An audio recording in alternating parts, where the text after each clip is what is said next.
everybody, and welcome to our talk today on Lemuria, or the lost continent of Mu.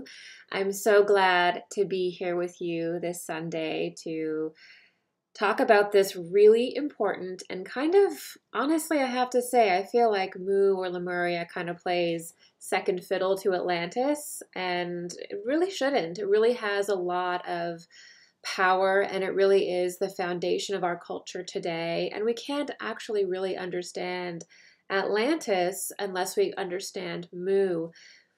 And one of the important things about Mu is the feminine and the expression of the feminine principle in society and sort of what that looks like as a civilization.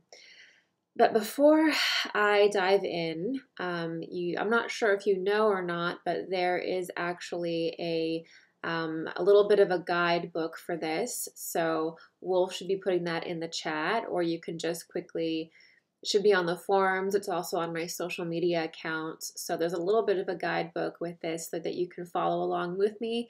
And then when the lecture is done, that you don't forget and you have all of your little notes right there. Also, you may notice that our live streaming section is a little bit different than it has been in the past. And we now take the questions just below where I'm talking now. And you don't have to put them in chat anymore. The chat bar on the side is basically just for you guys to chat and hang out.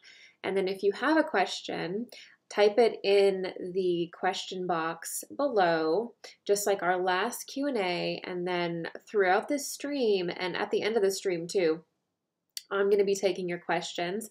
Please try to keep it about the lost continent of Mu. We have a live Q&A next week, so I'll answer all of your miscellaneous questions then.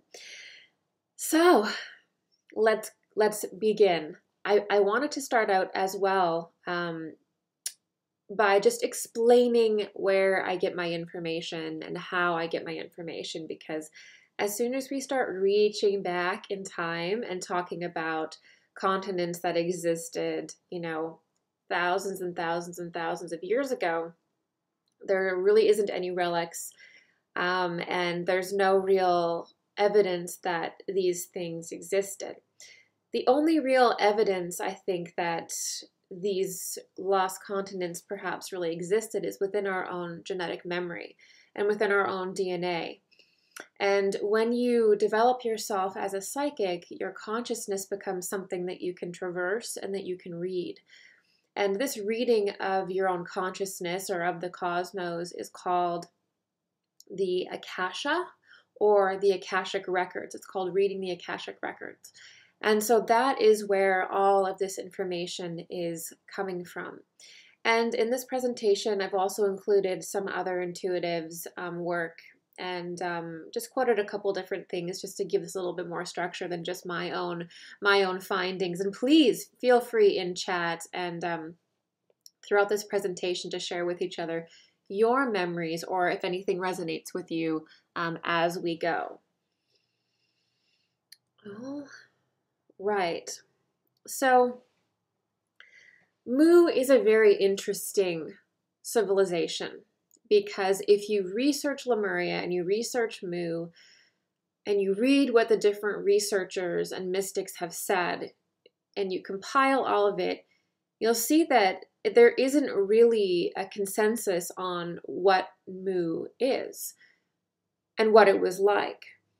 There are a lot of overlaps. The one thing that does seem to overlap everything that I've personally seen in my own intuitive work, but also in other people's, is that Mu is a feminine culture.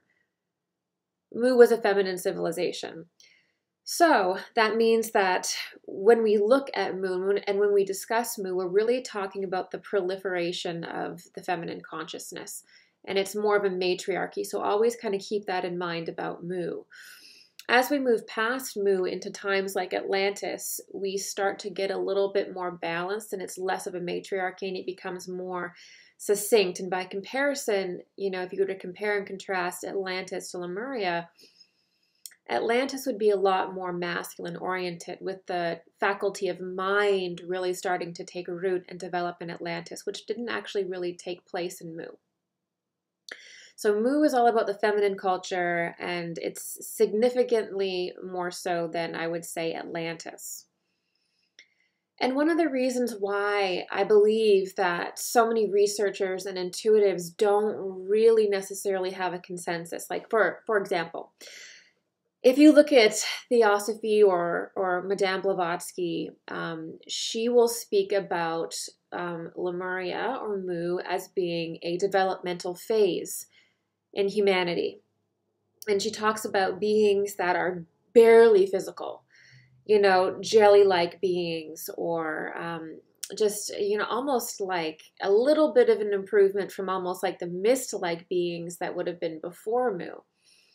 And so in Theosophy and in Blavatsky, we often see Mu as being represented as a distinct developmental stage. But then as you look into other work, that is not necessarily brought forward as a major element.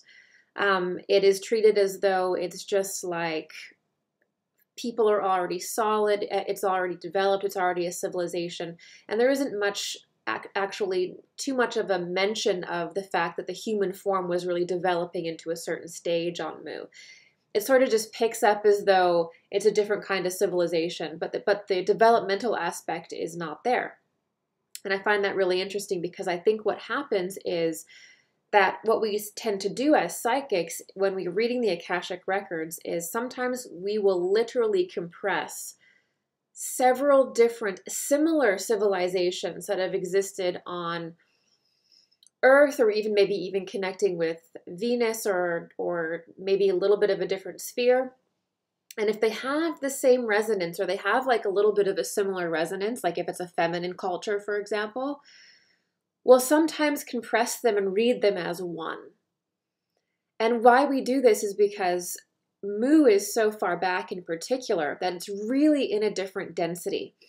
And even though when we're in our psychic mind and when we're in our intuitive space, sometimes it's actually really hard to read time properly when it's in a very different density than you exist in now. And so that's why I think that there are so many varying different opinions on Mu and even Atlantis, is we could be compressing very similar civilizations, or that civilization over a long period of time. And the humanity at that time changes to such an intense degree that it almost seems like they're different civilizations. So that's why sometimes researching Mu is not simple, is because it's such a long period of time, and so many different things can proliferate in that time. Sometimes it's talked mainly about as a developmental stage in humanity. You can definitely refer to any era in time as a developmental stage, but sometimes that's highlighted, sometimes it's not. And the same thing with Atlantis. So I just wanted to clear that up in case anybody was wondering, because it always kind of bothered me why, you know, there were such various different kind of accounts. And today there's so much that we can say about Lemuria and about Mu, but I really want to focus today on the development of ritual magic and the development of a magical society or a spiritual society, and sort of what that looks like and kind of, you know, what that feels like. And I'm also going to get into the significant sort of transformations that happened within Mu in the magical culture that it was. And also, this is very important, and this is perhaps the thing that inspired me the most to do this lecture with you guys, is how the portal system on Earth was really developed and solidified on Mu. Was developed and solidified on Mu, and then sort of proliferated into Atlantis. And it's actually the same portal system that we use today.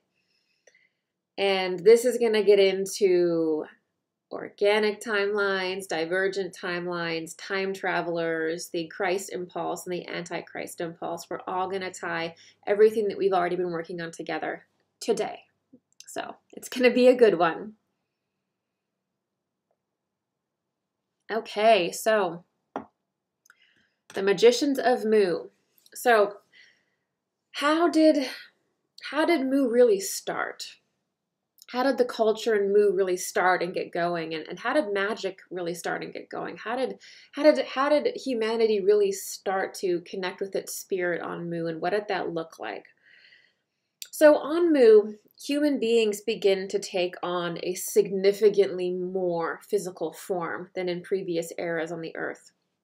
In previous eras on the Earth, humans were more like a lighter and lighter density, maybe more like a gas or an air. And over time, humans have actually become denser and denser and denser. And that's kind of really part of what the fall is about. The fall is really, you could look at it as becoming denser and denser and denser. And the more dense we become, the more individualized we become. And the more individualized we become, the more we can sense the Godhead, the more we can sense the individualities of the Godhead, the more nuanced we become, and the more we understand who and what we are. And so that was really beginning in Mu in a very significant way. And so something very, very interesting started to happen to women on Mu, not men, but women. And today we live in a very masculine-dominated society.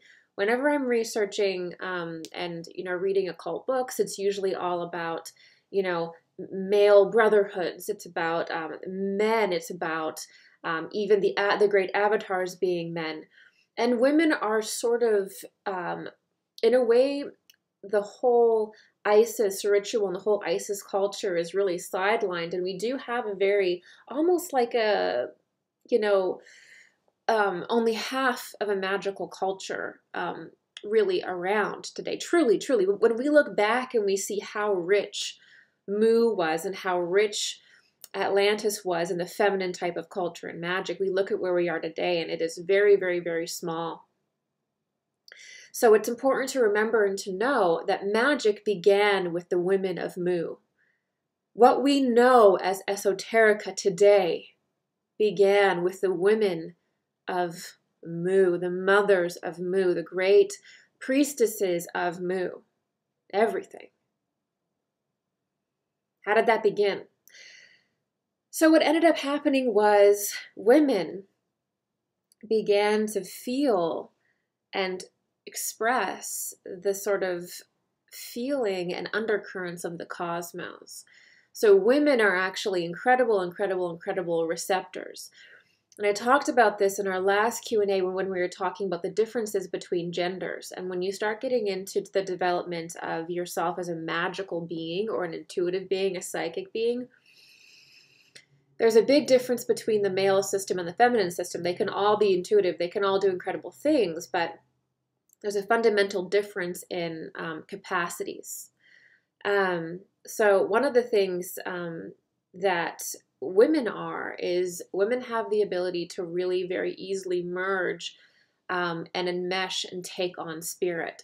And this is really exemplified even in their ability to have a child and to bring life into this world. It's just fundamentally different. And the womb in women actually acts as a resonating chamber.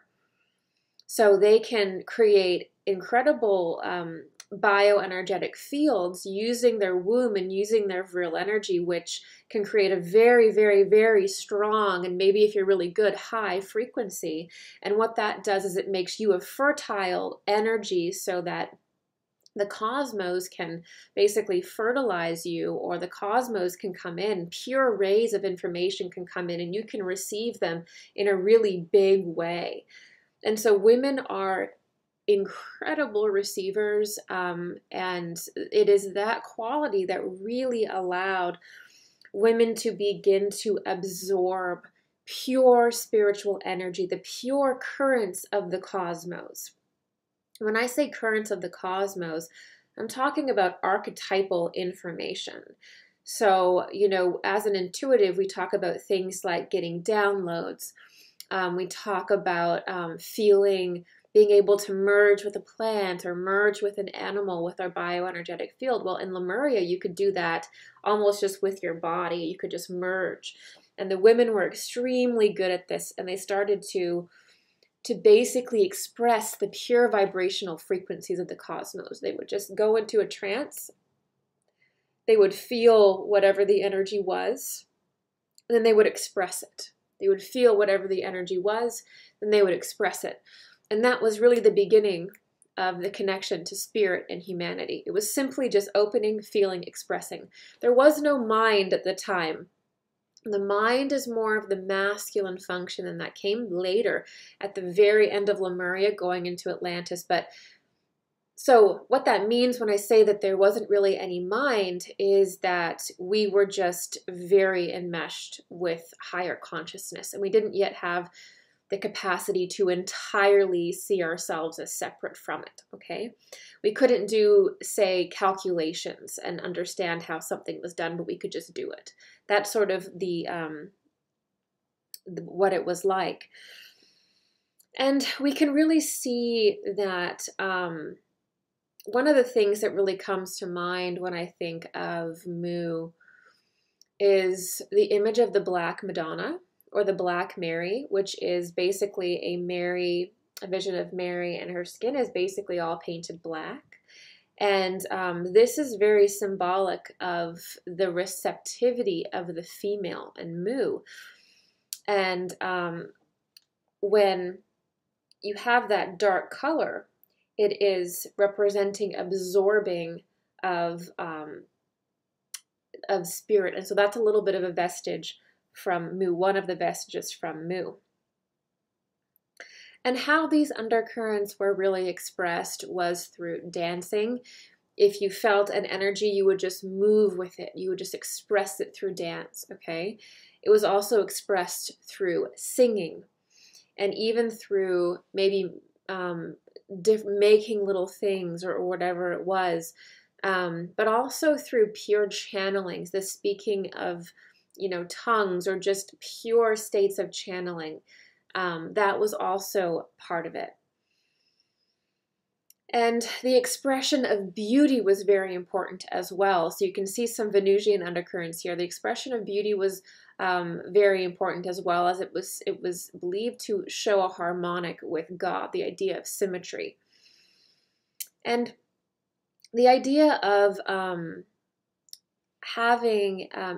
receiving an impulse from the cosmos, absorbing it, and then expressing it. This is a huge, huge, huge part of temple culture and temple dances. And we can see that today in a couple different things. We can see it today in yoga. We can see it today in belly dancing. We can see it today in a very refined form in eurythmy, and also in the Gurdjieff movements. So this is the idea that movements are not just something that you do to express yourself, to move. They're also representing something that God is doing. So this can mean something, that can mean something, this can mean something. And this idea that movements can be a pure expression of an archetype. This is really, really beginning on Mu, and it began not by intellectually trying to figure it out by looking at someone. It began by literally the body taking certain positions because spirit was moving the body in certain ways. And then you would sense and you would feel what it meant, and you would see what it was doing to your energy channels. So this was an extremely, extremely pure and exalted state where it's almost like Lemuria was taking all of the notes. It was the foundation of the pure expression of humanity as God, as an expression of God. And they were really driven. The women were really, really driven. What really kind of made or broke whether they went with something or they rejected something was that it felt good. So this is something that we're actually going to come back to again and again in this lecture today, is the idea that they sort of followed what felt good. If something felt good in their body, then they knew that it was going to be divine. If something felt bad in their body, then it wasn't divine, and it was something to be avoided. It was something that was evil, or that it was something that it was wrong. And so the moral impulse begins to emerge as well, because people are feeling, it's really the women at this point, but the men were, later on we'll get into what the men were doing, but the women were really feeling, okay, this is a pure energy. This is aligned with God. This is holy. This is good. This does not feel good. So there was no real understanding why it was good, or why something was bad, or why something felt good and why something felt bad. There was no analysis. There was no calculations. There was just, this feels good. This feels bad. And the whole reason is because they were so pure in their being and so pure in their energy that it actually did work that way. They didn't have all of these layers of physicality and history and time in the way that we do now. We didn't have that ego mind developed that would tell us and confuse us as to what is good and what is bad the way that we do now. And so the real root of discerning good from bad or good from evil really began in Lemuria by what felt good, what felt bad. And that was how things were governed and sort of done on Lemuria for a very long time. It was based on just that impulse of how does it feel? Okay. And so if you were in Mu and you were to peek in, you would see tribal dancing. You would see women going into very deep ecstatic trances and expressing themselves.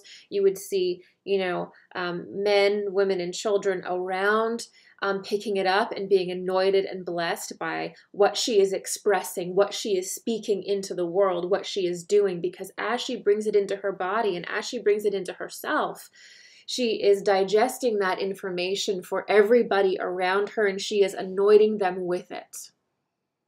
So as she's channeling, as she's here, as she's speaking, she is taking a very high frequency down from God, from spirit that is holy, that a message that needs to be known, felt, and heard. And she's digesting it. She's bringing it down for this dimension, and she is giving it. And that is the core of spiritual teachings and spirituality, is this initiation of a spiritual teacher, not stimulating your logical mind, not telling you who to do, what to do, or anything like that, but bringing you into a state with them, introducing you to a state, even if it's only your subconscious mind. And this is where that began, because at the time, that's basically all that was done. There was no, in the very beginning of Mu, it was very telepathic. There was no physical teaching until the very end. This idea of being able to teach in that way.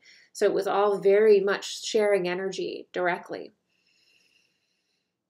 Okay. And so basically women would become the pure embodiment of the divine, express it, they would anoint others.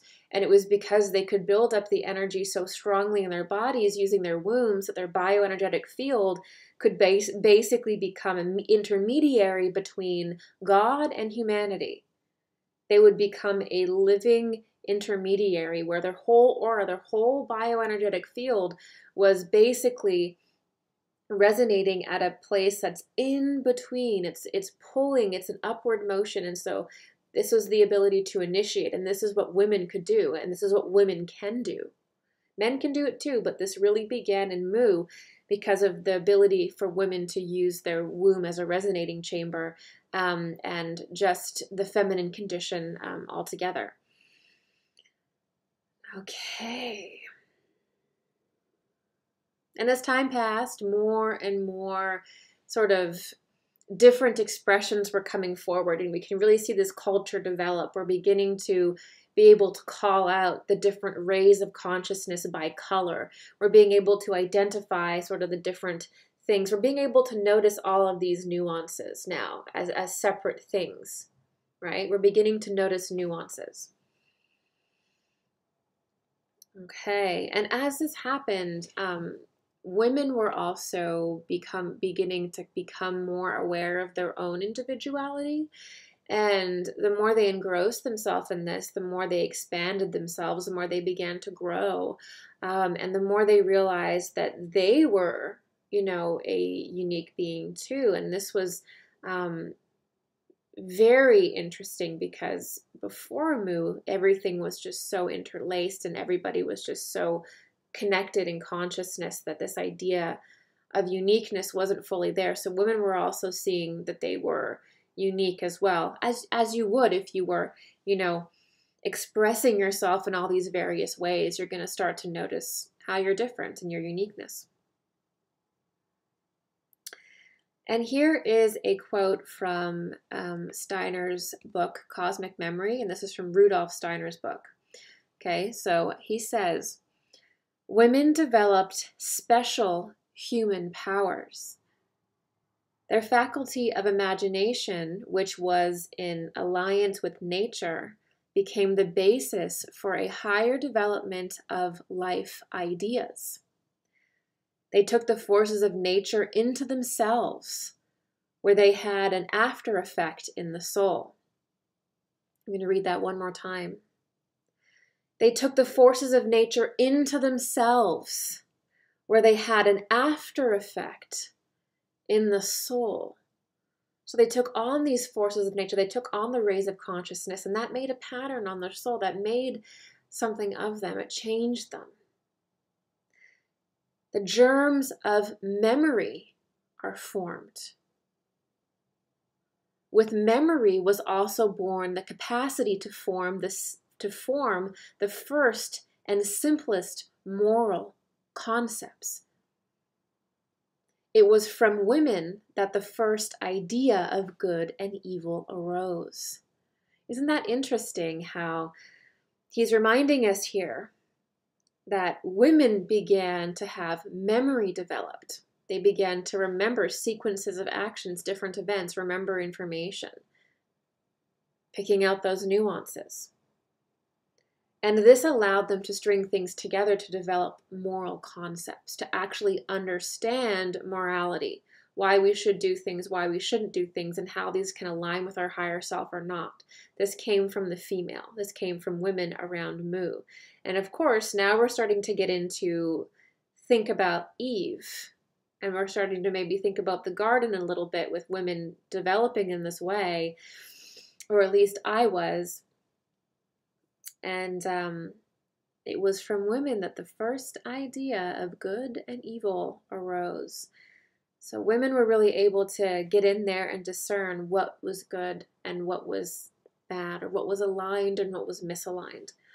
And so you can see that if women were developing that, they were quickly becoming matriarchs, and they were quickly becoming the leaders of society. And you can imagine people would go to them, to certain women, and say, is this good or is this bad? Please give some order here. And so you can see the first rising of the matriarchs, the great matriarchs and the great queens of Mu this way. And as you can imagine, there began to be hierarchies in Mu, because some priestesses were revealing themselves to be very astute, while others weren't. And this is something about just, I think, in society that is just something that we have a very hard time dealing with and understanding. But in Mu, we see the first hierarchies beginning with certain priestesses that were just extremely good and gifted at what they did. Okay. And as time progressed, these priestesses would be able to hone. They were honing their abilities, and rather than just noticing and sensing kind of obscure colors or rays or emotions or social things, they were beginning to focus their intuitive capacities on the material world around them more. And they began to identify certain plant life and what the vibrational frequency was. And not only that, but also the various stars. They were beginning to identify just different sort of animals and all these different specifics around them. They were beginning to identify and also string them together. So they were beginning to see how a certain plant would be a very similar resonance to a certain animal, to a certain sound, to a certain color. So they were beginning to build this sort of multi-dimensional lexicon and really creating the sort of esoteric language of resonance that we use today. We look at, Ayurveda. We look at Chinese medicine. How do we know these herbs do what they do? How do we know that these very obscure, some herbs tend to cleanse out your liver or cleanse out your kidney or relieve a headache? Or how do you know that something's a diuretic? Well, back in Mu, we used to be able to actually almost merge with a plant or see the plant's aura, and then we would know exactly what that effect would be in a human, in an animal. We knew what color it would be associated with. So we began to build this lexicon that we still use today, where we were really understanding the archetypal significance of various things and stringing them together. Okay? And now Mu is really picking up, and we're talking about thousands, and we're talking about quite a long period of time here. And now the goddess culture is really forming. Now it's really getting going, and we're seeing actually various aspects of the holy feminine, the divine feminine, are becoming deified. So now people are beginning to look at the various qualities that the female divine feminine has, and they're starting to create deities around them. So we're having a deity that may be the great mother. We have the maiden, we have the crone, the three phases of a woman's life. We have this understanding going on. And then we have goddesses that would be very similar to, say, Athena or Ishtar or Astara. They wouldn't be exactly that, because those were more created for a masculine era. But we're getting to have these goddesses that step forward that represent the holy aspects of a woman. So high priestess, things like this. And society is based around aligning with these and understanding these. Okay, and at this time, men did not have any leadership roles. They protected the feminine, and they saw the feminine as being very close to God. They're linked to God and they're linked to life. They saw themselves as being born from the feminine, and so there was something very sacred and very holy about that. But they were also engrossed in intuition, and they were also engrossed in developing themselves. So even though it really wasn't about male leadership or about men at the time, men were still developing and men were still learning to become intuitive. It just wasn't as fast or to the same capacity, but they were still evolving, just in their own way. Okay. All right, and I have another quote here from Steiner that I want to read you guys. Just going a little bit deeper, bringing us a little bit deeper into Mu as this mystical, feminine culture. When the superhuman beings who sorted out the beginnings of what would become the first Atlantean race, they put women in charge of the smaller groups they were divided into. Through memory, she could put the past to use. So the very beginning of Atlantis, the very beginning of what he calls the Atlantean race, but was really the Atlantean culture, women are put in charge of the colonies and the groups that would become Atlantis. Because what women had very, very well developed was a sense of memory and was a sense of divine connection where they could translate what they were seeing and they could string things together in a way that was putting them in a leadership position. Through her understanding of good and evil, she led with justice. Through her thoughtful life, she had acquired an understanding of nature. Those ideas developed in her according to which she directed the actions of men. The leaders had arranged things in such a way that through the soul of a woman, the willful nature of men was ennobled and refined. Through the soul of a woman, the willful nature of men was ennobled and refined.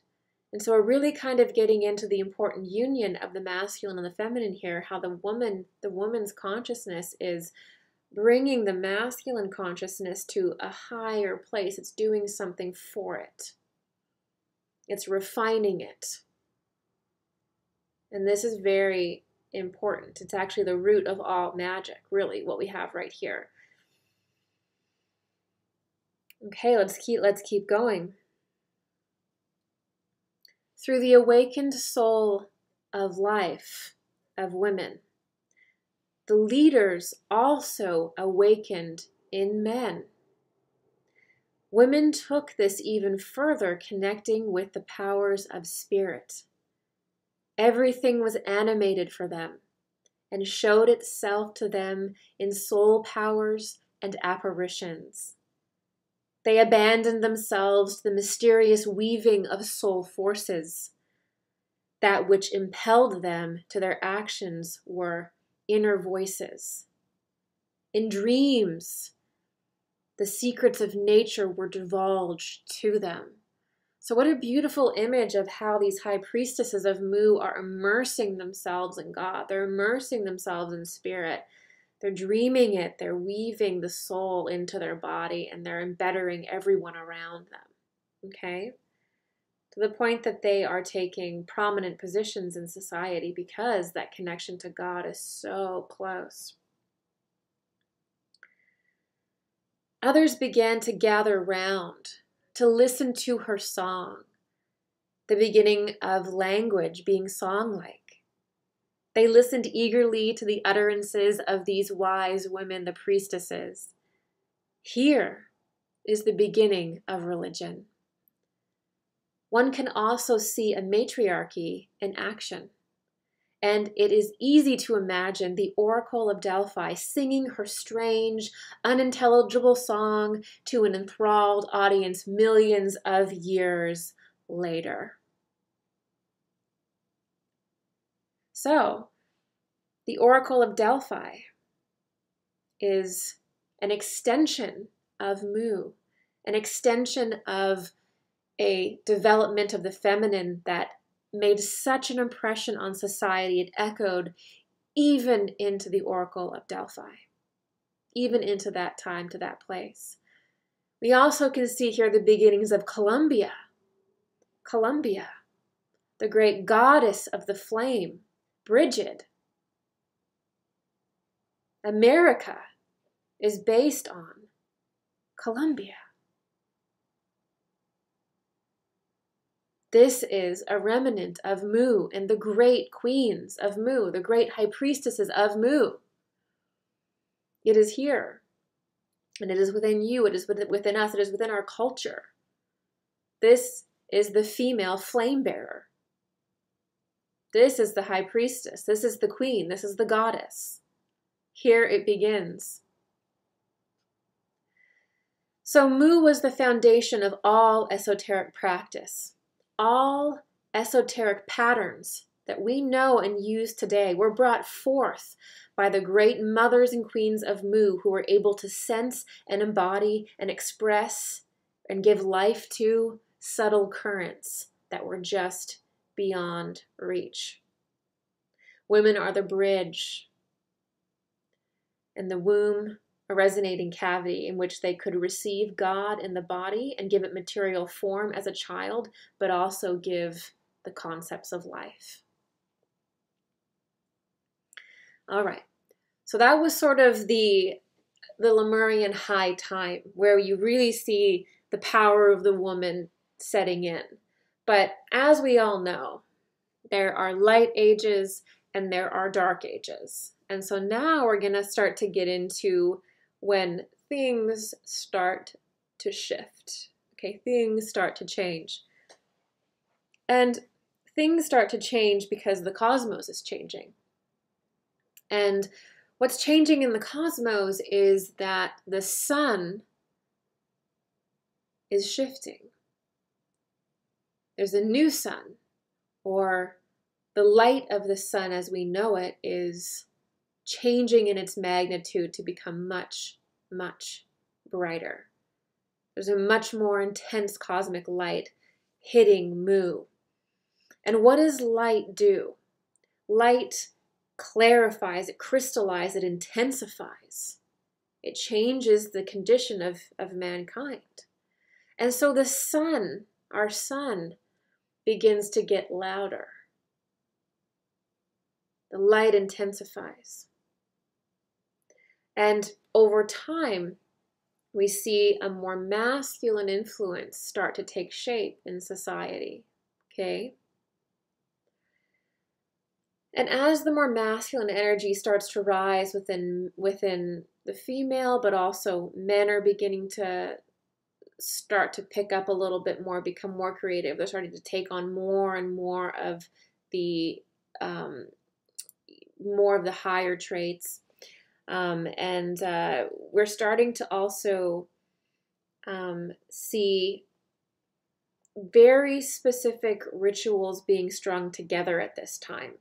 So before, in the beginning of Mu, we're just seeing basically directly translating archetypes as movements, as colors, as sounds, just pretty much just expressing and noticing. Now, as the sun is shifting, we're getting more masculine energy coming into our awareness. And we're starting to actually string a certain color or sound together. A certain dance with a certain sound, a certain color with a certain dance, a certain movement strung with other things. And this is the beginning of the first ritual. And this is the beginning of the first magical practice.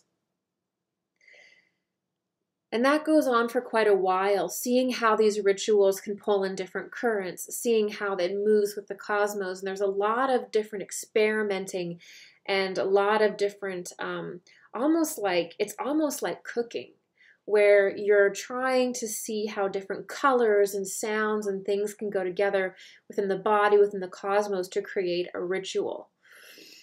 And this really began happening, and as that happened, consciousness was accelerating. And the first, what we would kind of call male priests or male initiates, begin to step forward.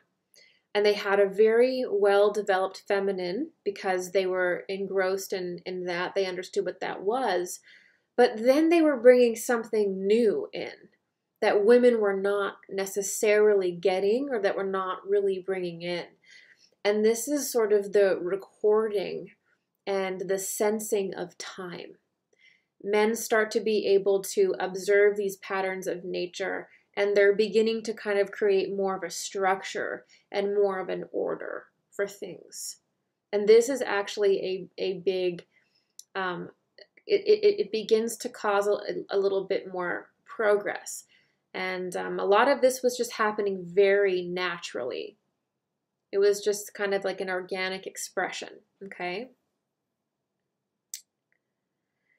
Although, as the magical society began to change and sort of the hierarchies of mystics began to change, not everybody was happy about that. And so there were certain very traditional female-based groups that began to feel really threatened, that there was change going on, that men were suddenly doing rituals, that men were suddenly doing what women were doing.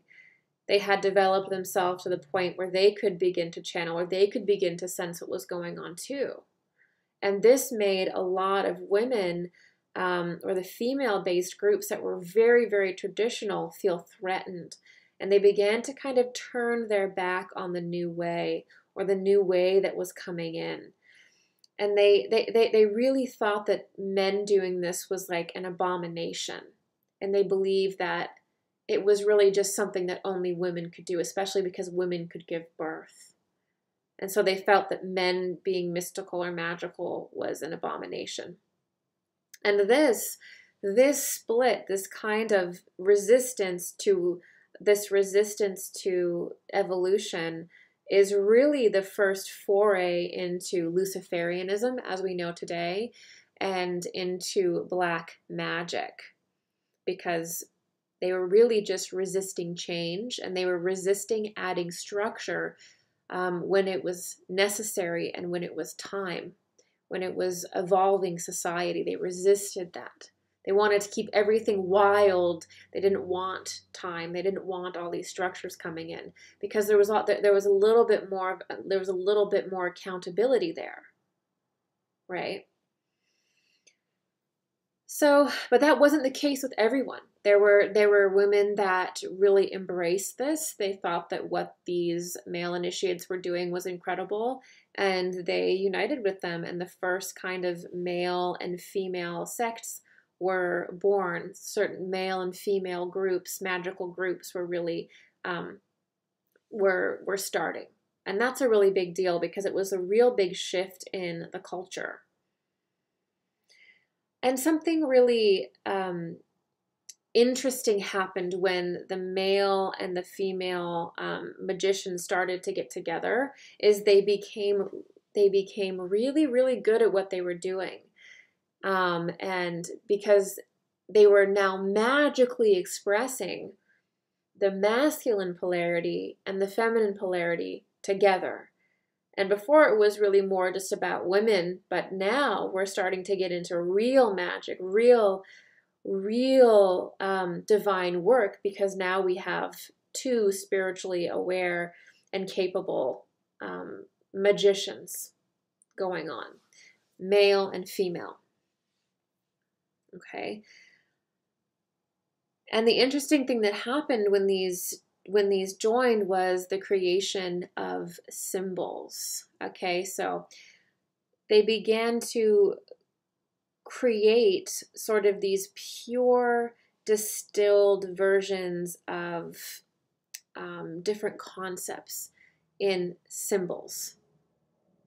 It reminds me of what you would see in like the runes, like the Viking runes, or the various symbols that you see that are they weren't very complex, like some of the Mayan hieroglyphs that you see, or some of the very advanced carvings. They weren't necessarily like that. The first ones were very, very simple, just shapes, just symbols. But they really, really embodied this one pure concept. And they were able to really refine it and distill it even further because of their the kind of mixing of both the male and female consciousness. So in other words, before symbols were developed, it was really more about just like certain movements or certain colors together or what have you. But now we're actually starting to directly create symbols, which become a very, very, very big deal. And we're now starting to see the first modern rituals being born. Because these symbols, they're like a circuitry. When you see a symbol, it is a circuit of energy. there's an energy field that's flowing through that symbol. And so that's how they created them, was by taking on and then experiencing and then expressing what the consciousness was. And so this use of symbols allowed this very, very, very refined practice of worship and of ritual that just hadn't happened before. This very concentrated amount of energy was now in these symbols. Okay. And certain groups become very, very good at this. And they begin to really be able to make things go their way. And they begin to amass power, and they begin to amass influence. And we start to see sort of a little bit more hierarchy happening, a little bit more stuff going on with that, because it was really depending on how good you were with your magical practice, or how good you were with what you were doing. You could easily, it's sort of like people were rising and leaving some people behind in a big way for the first time. What they really realized they were doing is they realized that they could basically sort of thin the veil and sort of allow other consciousnesses to come in. And they started to realize that this is what made the big difference, is that it wasn't, they really realized that there were personalities. They were starting to realize that there were personalities. It wasn't just color or sound or an impulse anymore. There were actually personalities. There were actually streams of thought that they could connect with. And the first energy that really began coming forward in Mu was around the priestesses, and it was about the Father. And the Father is the divine logos. It is in the sun, it's in light, but they called it the Father. And the groups that were forming that were very much around this divine logos, the Father, were becoming very advanced very quickly, because it's like they really just tapped into a pure thing, a pure consciousness, a pure truth, and it was just accelerating their movement in a huge way. And the reason why it was the Father and not the Mother was because Mu was already in a phase of life that was extremely feminine. And so it was all about engaging with the Father. And even moving forward into Atlantis, and even many of the rituals that are heavily in the Isis traditions, they're very much about connecting with the Father. They're very much about merging with the Father. And this is really what even the first idea of nuns were about.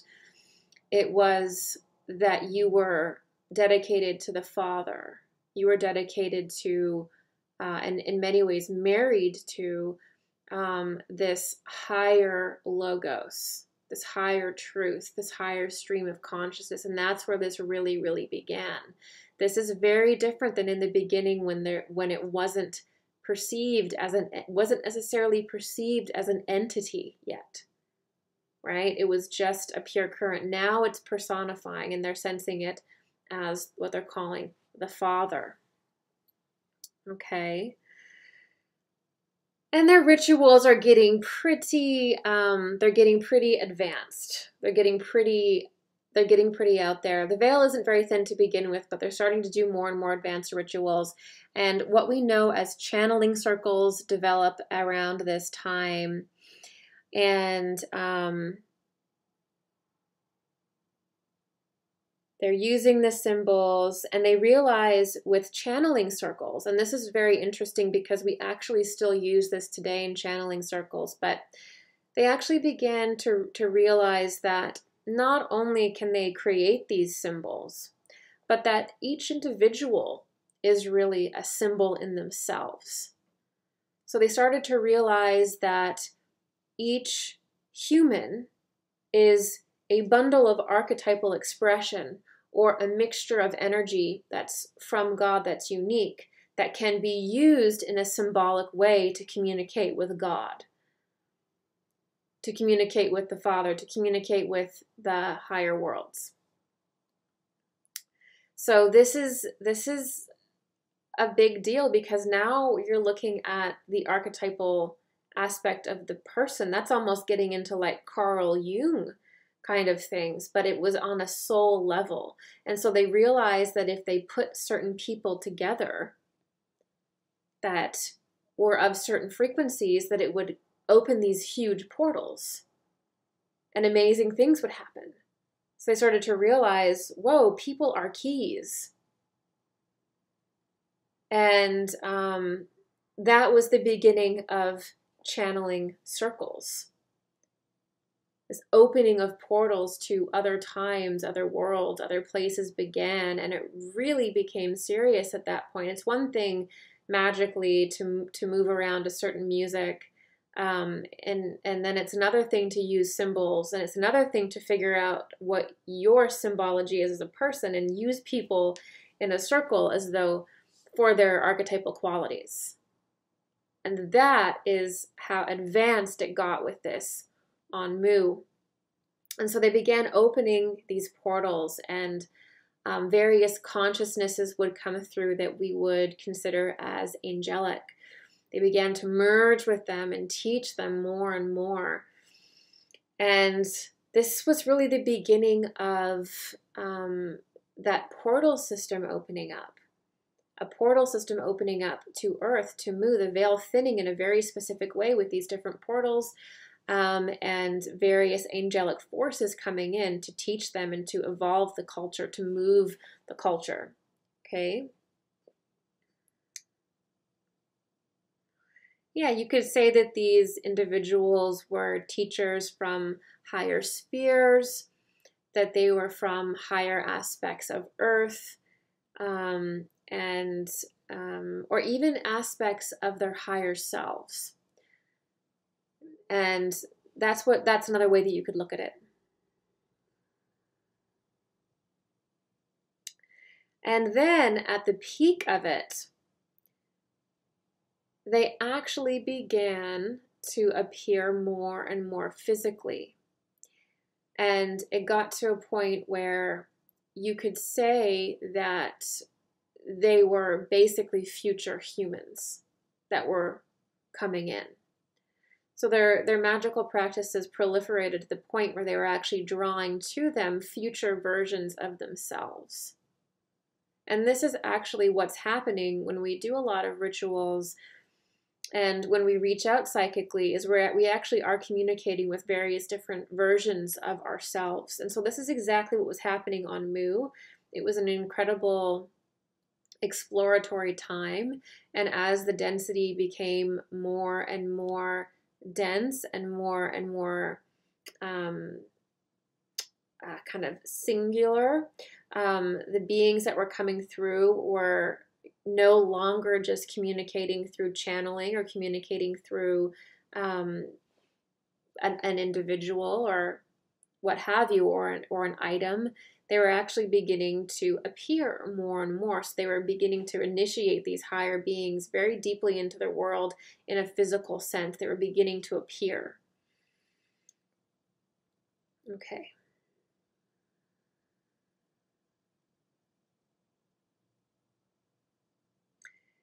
All right, and that really helped them to establish more, as soon as the kind of the future versions of themselves, or the future humans, and I would say that they were actually from Atlantis, actually.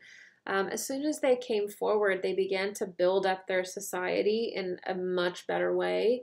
They began to have better institutions, better leadership, and they were really teaching them how to build up their culture. And that was really, really important, and it was a really, really big deal to these future aspects of themselves to create that that sort of a healthy collective, a healthy society that was really important for them. You could say that they would be service-based communities or service-based societies that they were helping them build.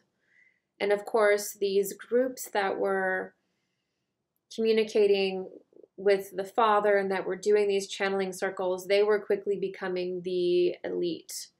And they just had a lot, they were just developing a lot more spiritual power.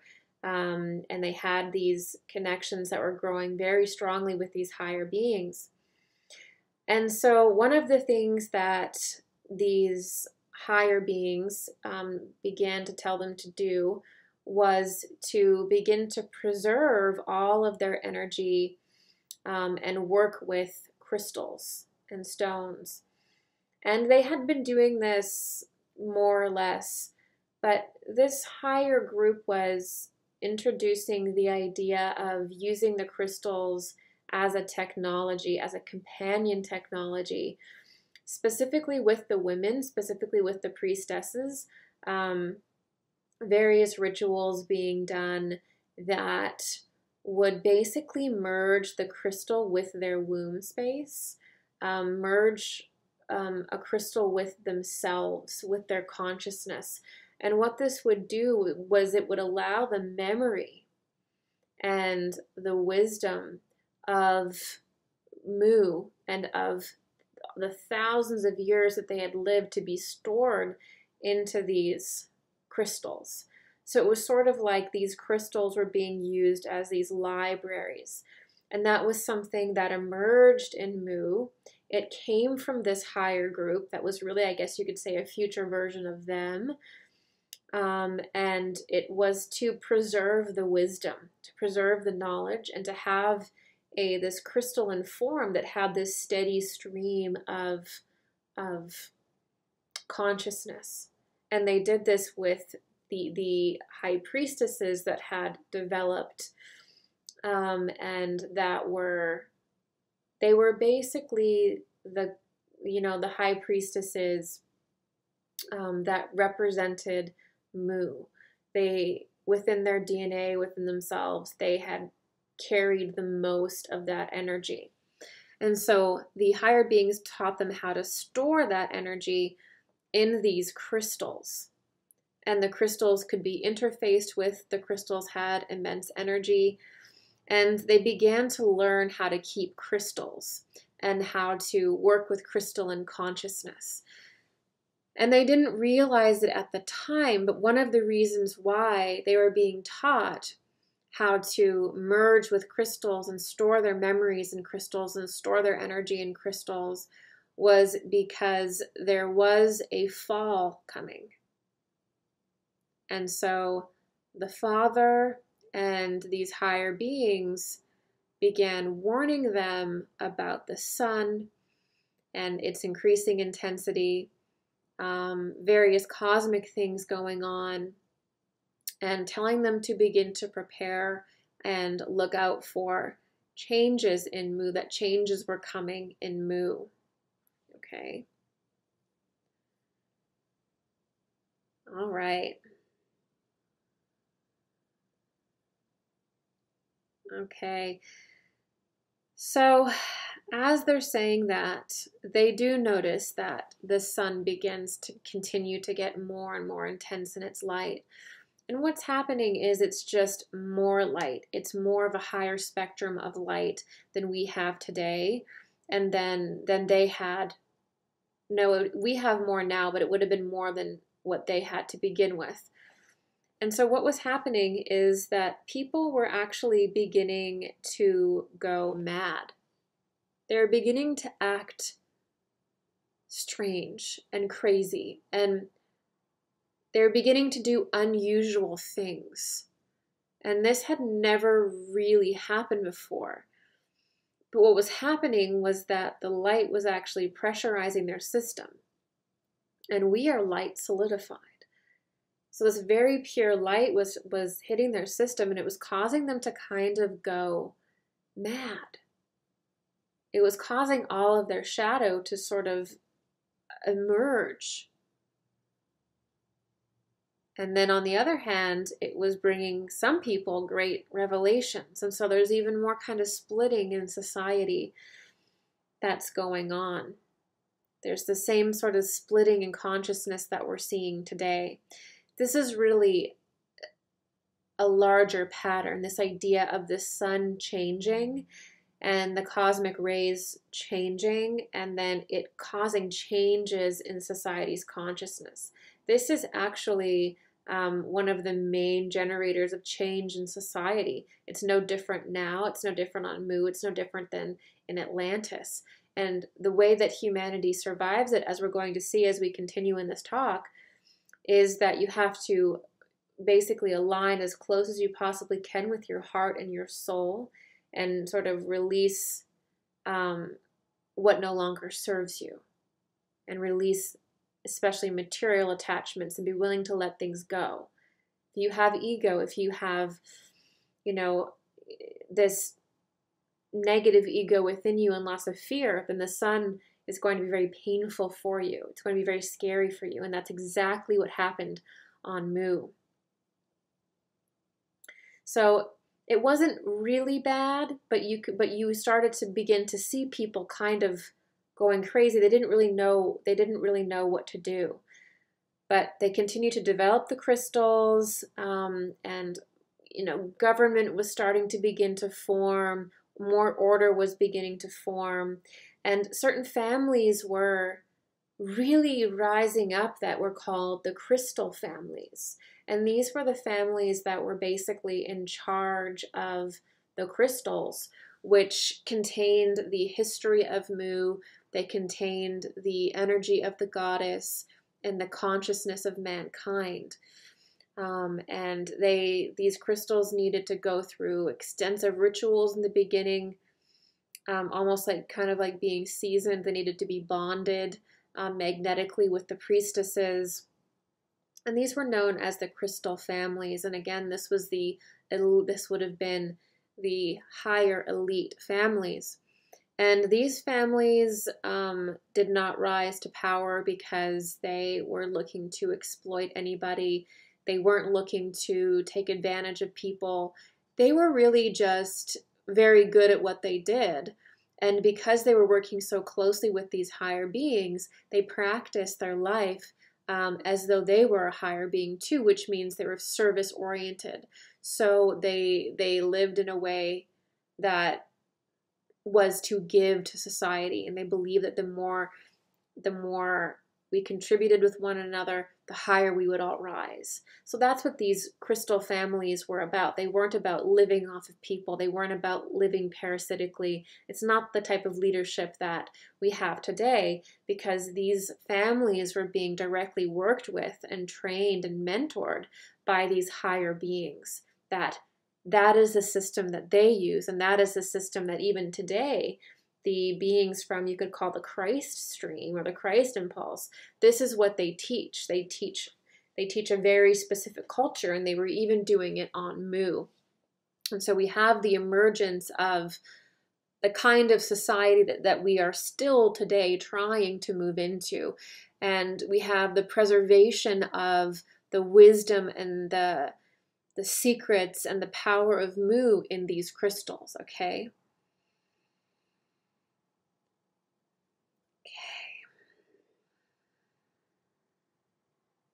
And the sun is also and the cosmic light is also doing something interesting to the portal system that was being developed. We have this portal system that is being developed through the channeling circles and all the magical rituals that are being done. It's created almost like this web throughout the cosmos, throughout time and space, if you will. And it has begun to form very, very, very distinctly now. And what the sun and the cosmic rays do to this portal system is it crystallizes it. It begins to crystallize it. And so however big the portals are, they are. And wherever they're linking to, they're kind of linking to. And whatever the quality of the portal is, the resonance of the portal is, it's there. And this is very significant too, because we still have that same portal system more or less. We've been just building on it and working with it, but that was the very beginning of it. So it really set a certain energy capacity and frequency spectrum in place, this crystallizing of the portal system by the sun. Okay. Now, time is passing and the sun is getting brighter, it's getting more intense, and the condition of consciousness for many people is becoming lower and lower and lower. And it's beginning to regress people. People are becoming more and more fearful. More and more negative emotions are coming forward. And we can really see Lemuria now starting to sink into a lower form of itself. Okay.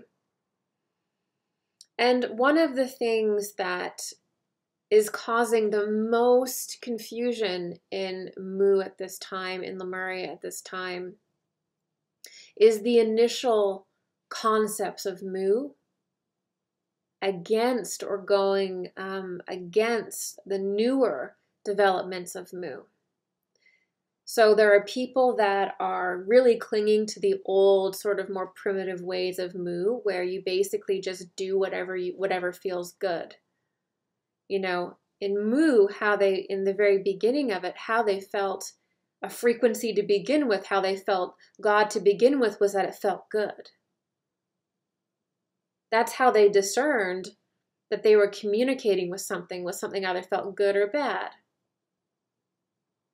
But then, over time, it became more and more advanced, and people began to learn more about it, why it's good. They started to get more of a complex understanding of that. That happened when the masculine energy came in and started to form that structure, those patterns in society. Suddenly, consciousness began to develop a little bit more towards mind. Not quite where the Atlantean mind was, but it was beginning to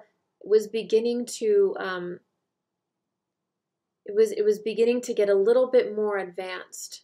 And so then there was a conflict with the people that were only wanting to do what felt good, versus the people that were beginning to realize that maybe not everything that feels good is good. Because as soon as that higher sun came in, people's shadows started to rise. And there's that trickster element that was beginning to come in. That low-key trickster element where suddenly maybe what feels good isn't what's good. So humans were becoming a little bit less pure. We were becoming less spiritually pure. Okay? And this is that beginning of that Luciferian idea. This is still alive in humanity, where it's all about feeling good. And this is a vestige of Mu. This is a vestige of Lemuria, where in the very beginning, it was enough for something to just feel good. And if something felt good, it automatically meant it was God. But consciousness has proliferated. It's become more and more dense. It's not good enough anymore. We have to understand more. We have to know why.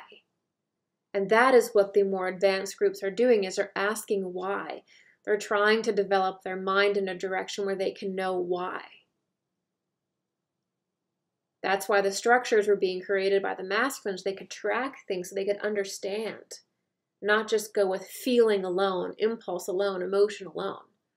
So these were very, very contrasting, because one group wasn't discerning anything at all. Part of Lemuria that was sticking to their very old traditions, they weren't discerning anything at all. They just believed, you know, everything they felt, they thought was true.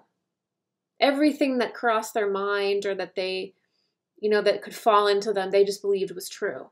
Because in the old tradition, that worked. In the old tradition, they were so pure that it was. But as time moves forward, we move lower and lower in density, and that's just not the case. We have to be able to discern. We have to understand why. And this was the big difference between these two groups, okay? And you could say that what was happening in humanity was certain people were having their shadows rise and rise and rise, and they were becoming sort of darker and darker and more fear-based, and that was actually calling to them more of the false light. It was actually attracting to them more darker energies or darker beings that they really had never experienced and they'd really never encountered. But they were now coming forward. And this is that trickster element. We're seeing the trickster archetype come in because there's now a false light. This also means that the astral plane is really developing and the physical form is becoming stronger, and as a result, the astral plane is really developing, so there can be this mirror going on. Before, there was no real mirror. It was just pure expression, okay? All right. And nobody was omitted from this. There were even people that were in the more advanced levels of the priest and priestess class that began to be affected by this changing of light in society. Even they began to sort of turn crooked and become darker and darker. So over time, even people that were initiated into the higher sects, they were also beginning to sort of turn on one another, and rivalries were beginning to take place. The answer to it, of course, was the development of discernment and the development of the logical mind, the thinking mind. That was really the answer to all of this. That objective analysis was the antidote. It was the answer. But there were certain people that just didn't have it developed enough. And the more that the light changed and the more that it hit them, the more that it intensified, the more it just destabilized them. And because they weren't working towards developing a mind, towards developing objectivity more, they were falling into a lot of old patterns and old things that were really becoming very perverted and corrupted. One of the things that was very bad was certain people who were uninitiated began to sneak and do certain spiritual practices and use certain technologies that they were not initiated into. So there was a very strict system of initiation in Lemuria. Of course there would be, because it was all about developing the spiritual culture in the body. And so you had to be initiated into certain levels to do certain rituals. And to use certain technologies, you had to be trained and you had to be brought to the point within your consciousness where you could handle the energy. And this was done through these higher beings, these higher initiates. And it's very dangerous if you begin to use this technology or access these symbols, these rituals, if your consciousness is not prepared. Well, these rivalries developed, and a bunch of the initiates that were involved in various circles, especially the major circle, they began turning on each other. And the ones that were in a lower position or felt as though they were in a lower position, they started to feel a sense of greed, like they deserved more, that they should be in that position, that they should be the high priest, that they should be the high priestess, that they should use this technology. Everybody's keeping me down. And so they started to kind of sneak in, steal spiritual practices, steal spiritual stuff that was going on, copy them, and even use technologies that they weren't ready for. And at the end of the day, the result of that, because they were uninitiated, because they didn't have the ability to stabilize properly, they ended up calling in what? What would they call in? If you are doing a magical spell, if you are summoning a spirit, if you're pushing your consciousness out into the higher worlds, and you're not balanced, if there's something very fearful in you, very, very distorted, what are you going to get back to you? What are you going to see? What are you going to experience? What are you going to call into your world? What you are, right? You're going to call to you what you are. You're going to change some of the portals that are already existing, and you're going to link them to places that are now in the lower astral plane that's developing very quickly. And so chaos is breaking loose now. And there's darker beings coming in. People are, of course, becoming possessed. And they're basically communing with dark negative entities. So you've got one group that's basically communing with higher entities that are of the light, that are trying to move society forward. And then you've got people that are completely behind, regress, they're full of fear, and they're now communicating with dark beings. What do we have? We have the first split and the first real expression of light and black magic, light and dark magic. The dark magic being rooted in really traditions that are too old, low consciousness, doing magical practices before you're purified, ignoring all rituals. A lot of the rituals that were of the light had to do with a lot of purification. It wasn't glamorous. It wasn't like you get tapped on the shoulder and suddenly you just get to have these amazing experiences. It was a lot of purification. It was a lot of sacrifice. And it was very challenging to be able to use those spiritual technologies and to be on the cutting edge. But of course, they didn't want to do those things. They just wanted everything now. There was that sense of greed, that sense of immediacy. I want this now. I want this power now. So we're really beginning to see that lower ego form. I want it now. Okay? And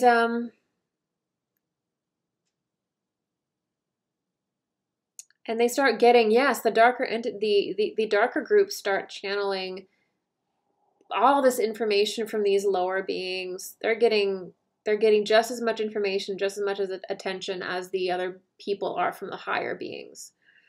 And there starts to be, obviously, campaigns to win whoever is not in one of these sects over, right? There starts to be this primordial battle of dark and light occurring on Mu as it now enters into this dark age.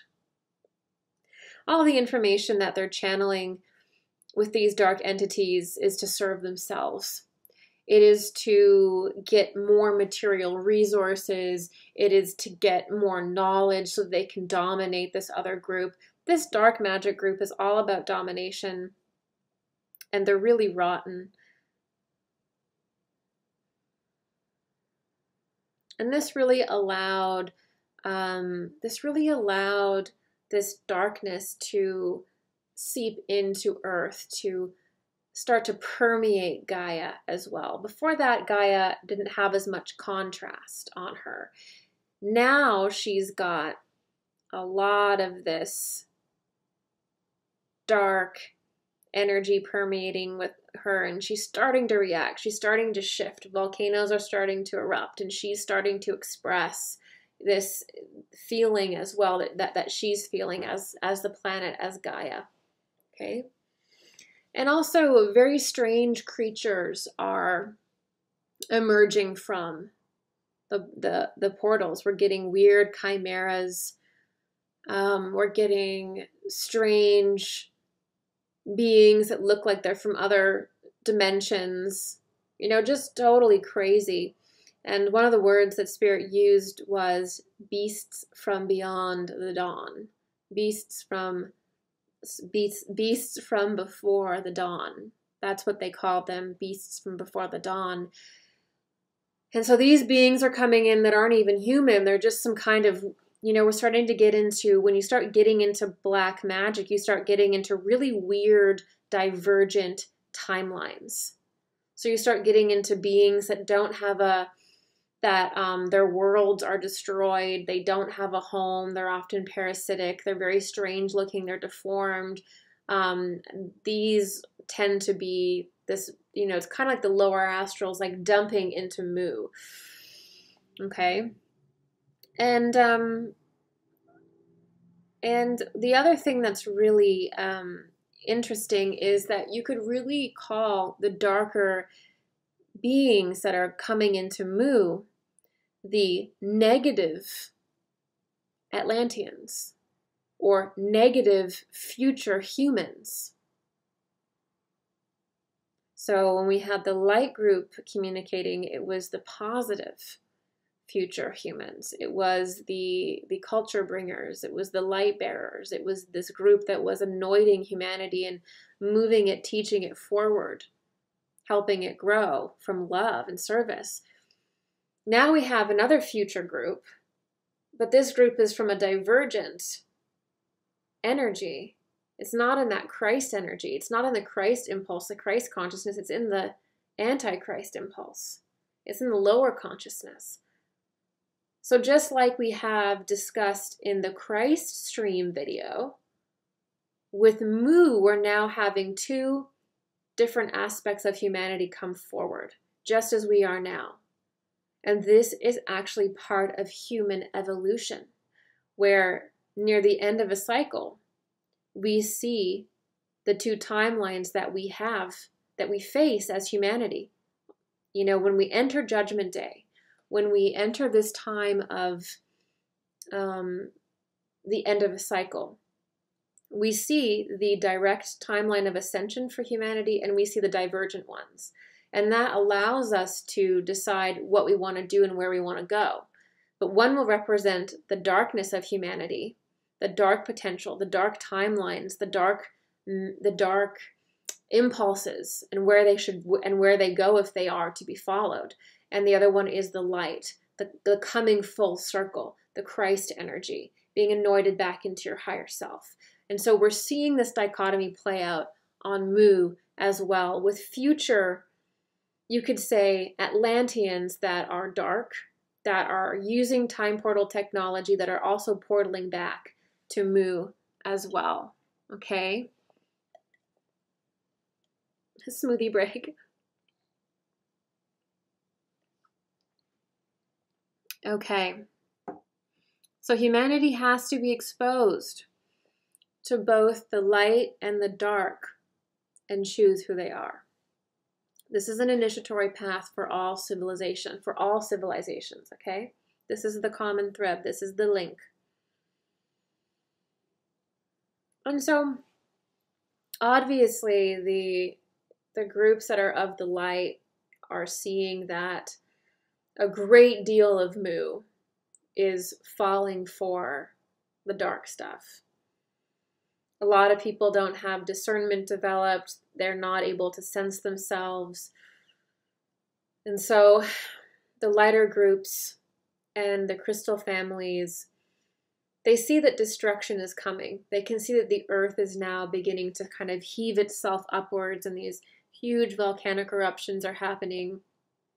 The sun is changing, and they realize that society is going downward, and there's going to be a destruction, and that the Father was right, and that these higher beings are right.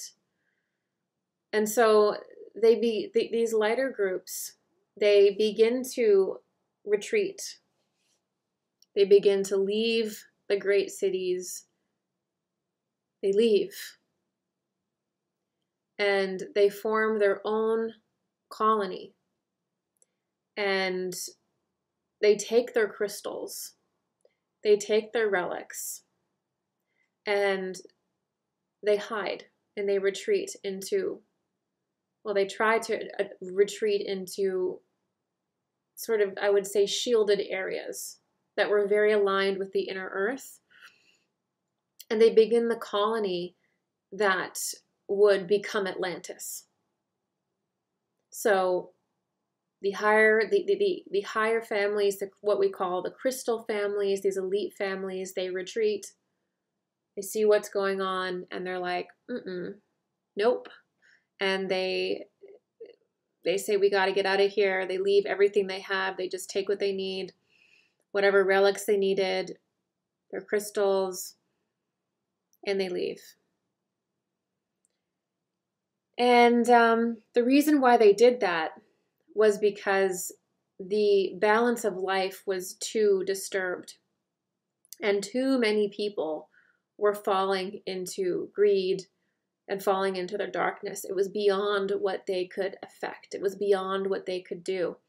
And the most important thing that they could do at that time was to preserve the golden age of Mu, to preserve the first wisdom of humanity and the first culture of humanity, because they understood that a new society was going to form and a new time on the planet was going to form. And that is the time that we know as Atlantis. And they knew that. They knew that their society was going to evolve.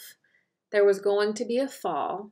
There were going to be these earth changes, and that they had to sort of retreat and take all of their knowledge and take all of their wisdom. A lot of it went underground in the earth and they hid it, but there was also a protective dome. There was also like a protective dome that was placed around this colony. Okay, and this was done with their own magical powers in combination with the higher beings, the higher humans.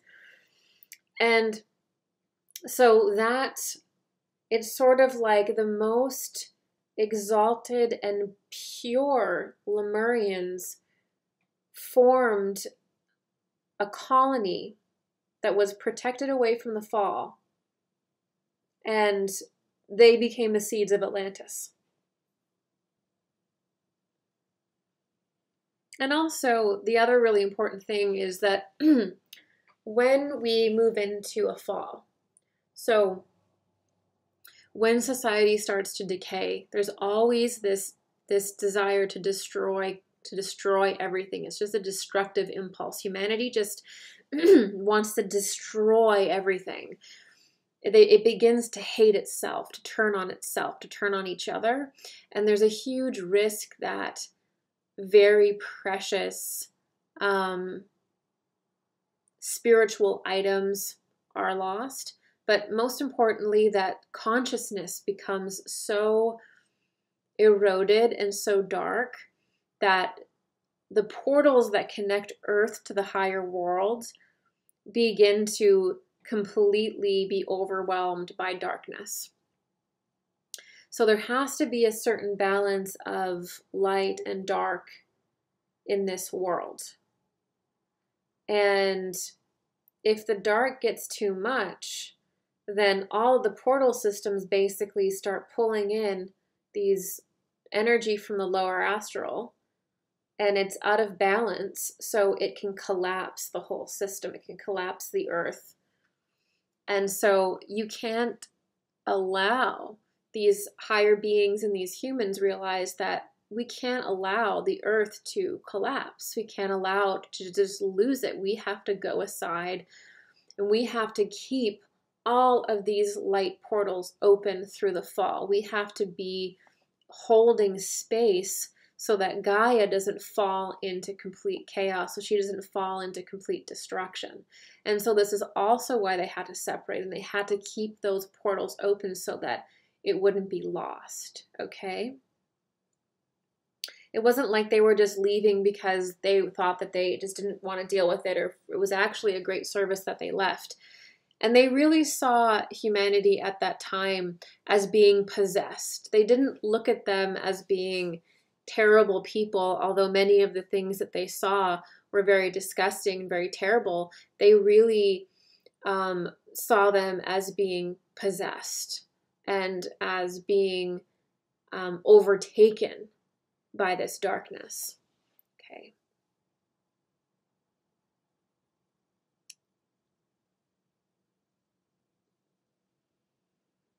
All right. So the reason why the dark beings were also able to ensnare humanity to the degree that they were was because these darker beings mimicked light beings. They mimicked the higher beings that were here as teachers. So the reason why people opened up to them and let them in was because they actually, on the surface of their energy, appeared to be more higher beings. So there was this sense of trickery going on. And this is why in my work, I always teach sovereignty and I always teach discernment. And I'm very heavily leaning on that because throughout humanity's past, especially their mystical past, when it deals with connecting interdimensionally, that has always been the thing that brought people down, is they were unable to discern a good entity from a negative entity, a good person from a sick person. They were unable to discern energy. They just went with what felt good. And they just chased what felt good. That's all that mattered, was their feelings. And they let their shadow overcome them. They didn't want to discern anything outside of them because it meant that they would have to then go inward to discern what they needed to release, go inward to discern where they had been wrong or where they had been hurtful to other people. All discernment was off the table, and only what felt good was pursued. And that led to this very lack of discernment, not thinking discernment was really needed. And that's what leads to the fall of spiritual cultures, is when the dark age, when darker beings start coming in more and more and more as a reflection of what humanity is. These darker beings are a direct reflection of humanity's shadow. And it's a huge initiation for humanity. And so as a mystic, we need to be able to really know ourselves so that we can determine where these various beings are from. It's very important. It's an initiation that still people struggle with to this day. It's very challenging because you have to know yourself. And this is why know thyself is, if you were to take one quote, that would be it, because the more that you know yourself, the more you're going to know everything going on up here, because we are the total litmus test. We are the vehicle in which that information reveals itself. So this is the very deep, deep spiritual lesson that Mu was going through. You can't just follow what feels good. You can't just be on this Luciferian high where you're just totally wild in your energy and always seeking what feels good. And obviously women were at the very center of this. It was a lot of women that were the dark feminine, the dark mother. It was a lot of women that were leading this naturally, and were the reason why this was going on. It was the shadow side of the feminine, the shadow side of the female mystic that was really the generator of this. And this is also why we often have the stories of Eve, is because, okay, ladies, like, if the feminine energy is going to be the first to rise, it's going to be the first to fall too.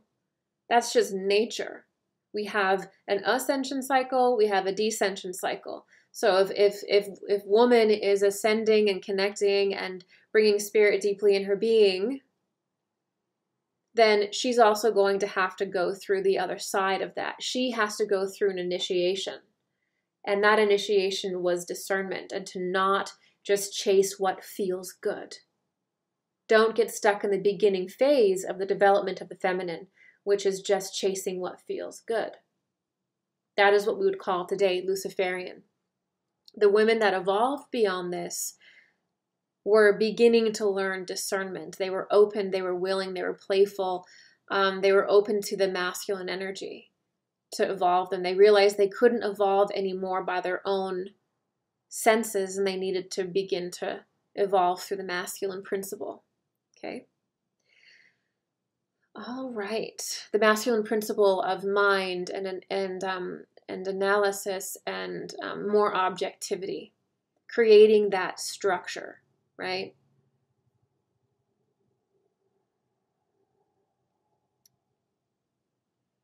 And over time, the darker humans began to get more and more influence, and these future humans that were from a divergent timeline that were really, really evil were beginning to really lead humanity down the wrong path. It was becoming, honestly, it was becoming like Sodom and Gomorrah is basically what was going on. I think one of the weirdest things that I saw, and I was like, what? Was that the darker beings from the future, these dark humans from the future, actually began to genetically modify the Lemurians, some of the Lemurians. They began to do something with their eyes. They changed the way that their eyes received light and also the way that their body would receive light. And they made these changes so that they would basically not be able to interact with the sun in the right way, because the sun was this evolving presence that was pushing humanity forward. Every time it would, the sun would go through these beautiful periods of having more and more intense light, and that would push humanity to evolve. And so what they did was they began to modify the Lemurians that they had underneath their spell, so that they would evolve much slower than them. And so it also bound, they also kind of like bound themselves to them in a way where it kind of locked them in the material plane, and it was like a slow binding of their consciousness to the darker being's consciousness, so that as humanity moved forward, the darker beings could stay attached to the earth. And that's often something that darker beings will honestly do. They'll usually want to bind themselves to you parasitically. They realize that they need human energy, that they need something from the earth, and so they will try to bind themselves to humanity through various rituals, maybe through, sometimes it's through blood magic in modern days. It can be through, well, they really did it through, on Lemuria, it was really through slowing down how they would take in the sun, and that kind of slowed down the progress, and it bound it in that way. It allowed these darker beings to stay, because if they weren't healing, if they weren't working on what they were working on, then it meant that these darker beings could stay on the planet, stay in this timeline. They really feared that the sun would continue to evolve the Lemurians to the point that they would wake up and then banish these darker humans from the earth. So they made modifications and they bound themselves to them. And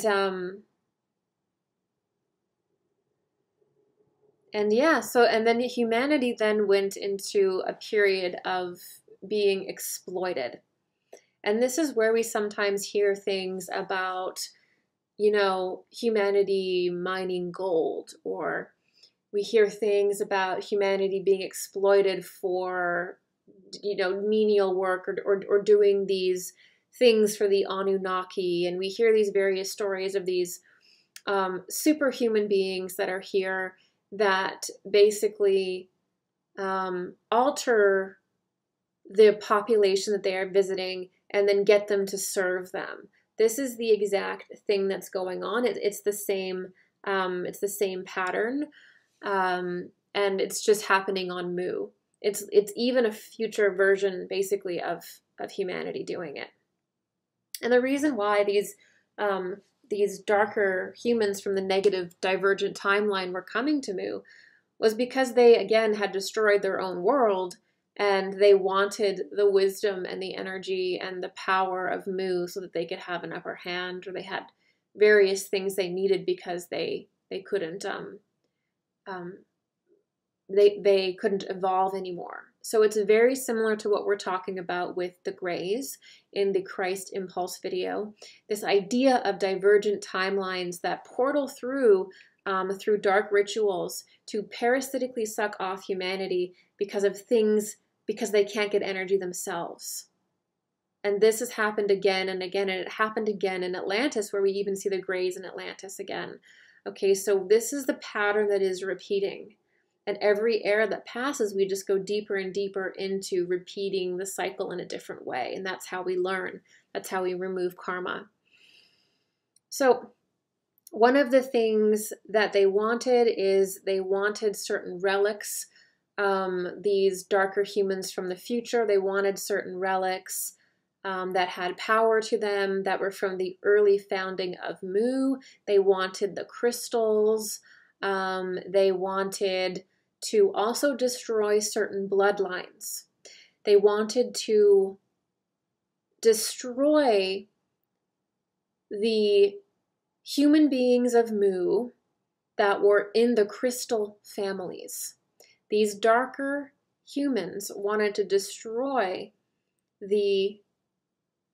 basically the priestess class that had become exalted in the Golden Age, because as time progressed into the future, they were the beginning of Atlantis. That little colony that formed as Mu was falling, well, that was the beginning of Atlantis. Those were really the first Atlanteans. Those were the more advanced and pure Lemurians. Those were the cream of the crop. And so these darker humans wanted to basically destroy them, because that was their competition in Atlantis. Okay, they wanted to get rid of those bloodlines. They wanted to wipe them from the face of the earth. So they were also eugenics. And you'll also see this again and again with, even in our culture today, we've talked about it here in our discussions, is this idea of eugenics going on. And this is competing bloodlines, right? So this even happened then. A lot of people fell prey to these beings because these beings really were very Luciferian, and they would say, yeah, just go do whatever you want, whatever feels good. And they just sort of fell into really self-serving ways of life. And that was really, the proliferation of that was what really caused the downfall. So these humans wanted to be worshipped as gods. They wanted to have, harems and sex slaves and all sorts of just might is right, dominant stuff going on. Okay. And as that's happening, Gaia is becoming more and more angry, and she's starting to pull the sea to her. She's starting to want to shake humanity off her back. She's starting to get really upset by this. The consciousness of Gaia, the consciousness of the planet, is not happy with this. She does not like what's going on. And eventually, Mu sinks into the sea. To make a very long story short, she sinks into the sea. And there's major volcanic eruptions. And the sky is full of ash, blankets of ash, and Mu is swallowed into the sea. Before that, some people were able to escape and join the Atlantean colony, or they were able to get out to certain places. It wasn't all cut and dry, black and white, but that's basically the gist of it. And I found this record that's from the Lhasa records of Tibet. So Tibet has just the most incredible records of just pretty much anything. They keep most of it secret, but there was a little bit about the fall of Mu. So I'm going to read that to you now. When the star of Baal fell on the place where now is only sky and sea, the 7 cities with their golden gates and transparent temples quivered and shook like the leaves in a storm. And, behold, a flood of fire and smoke arose from the palaces. Agonies and cries of the multitude filled the air.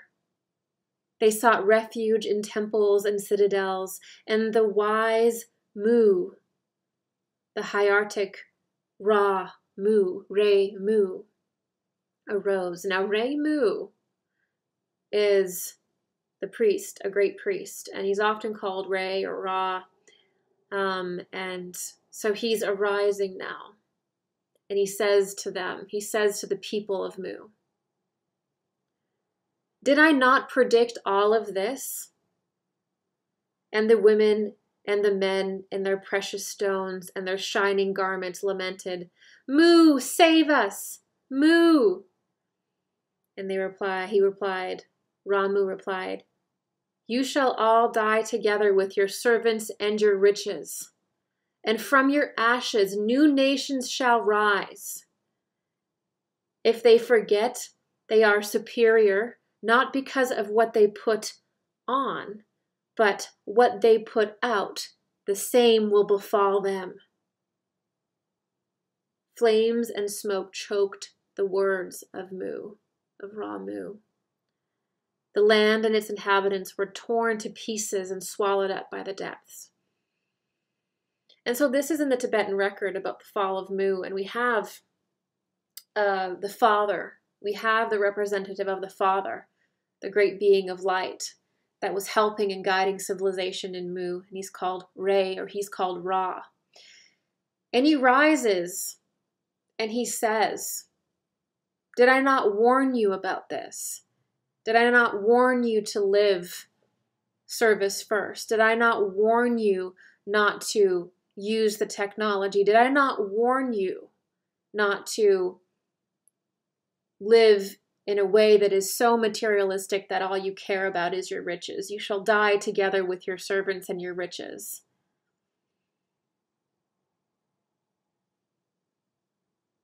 And so here the Father, or Re-Mu, this high priest is saying why Mu fell and what happened. It's very similar to Atlantis.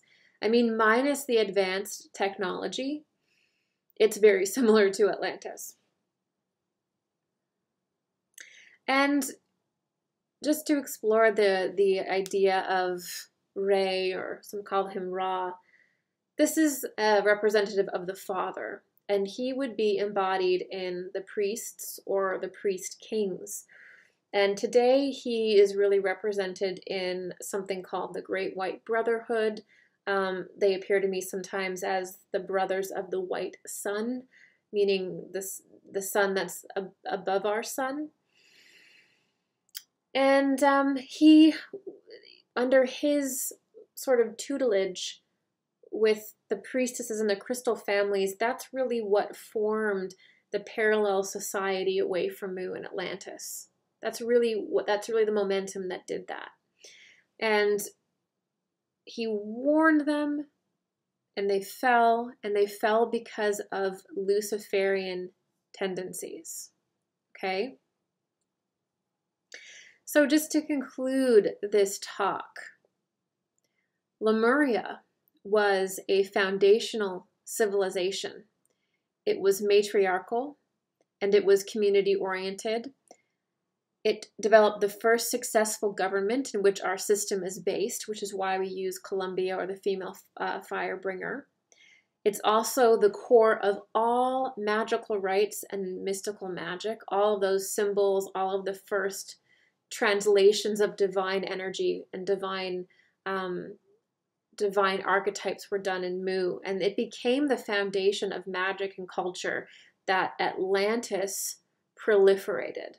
Atlantis was a much higher culture than Mu because Atlantis was able to have really advanced architecture and really advanced technology. Now, there were some civilizations that maintained a lot of the Lemurian style and a lot of Lemurian culture, even during the time of Atlantis. Even after Mu fell, they still maintained a lot of the Lemurian culture. You can see this in India, and you can see this in the Maya.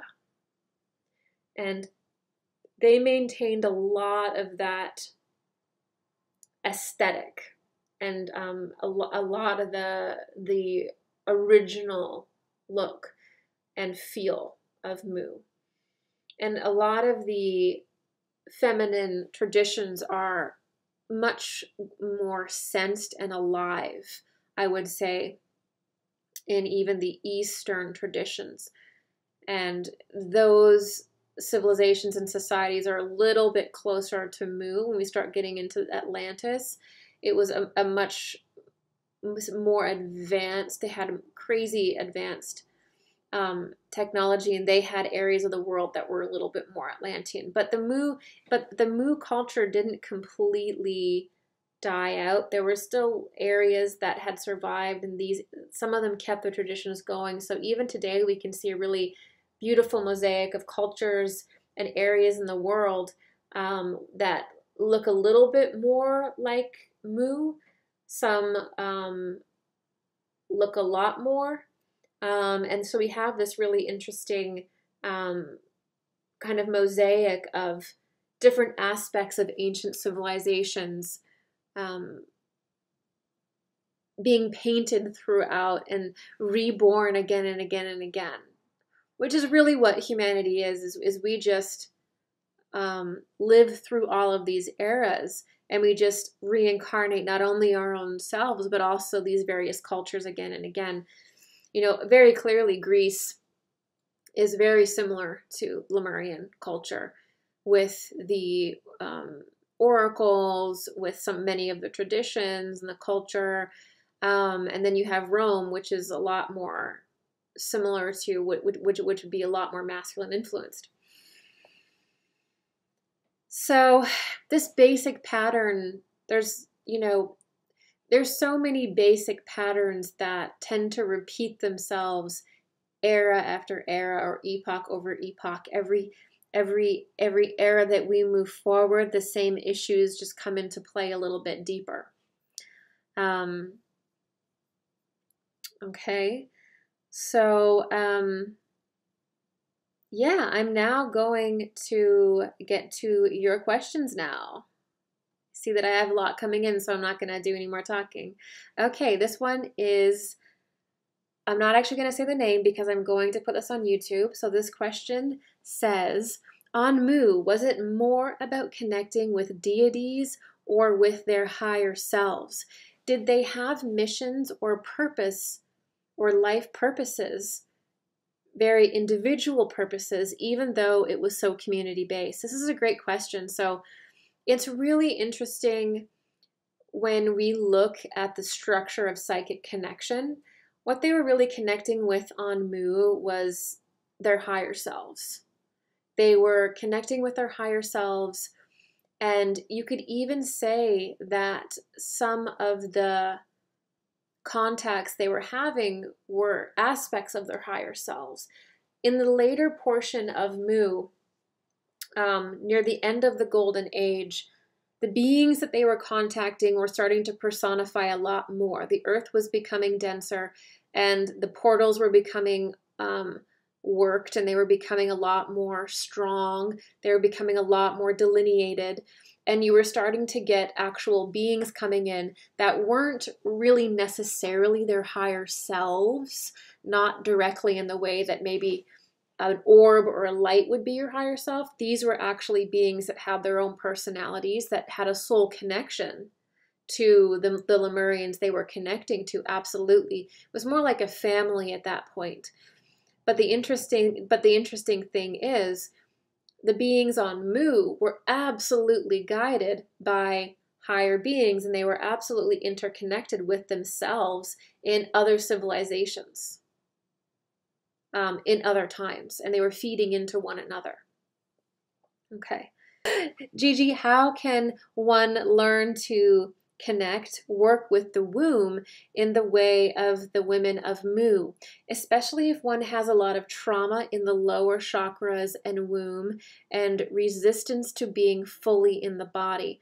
I have been developing this for a while intuitively now, but would love to get some helpful insights, references, and techniques.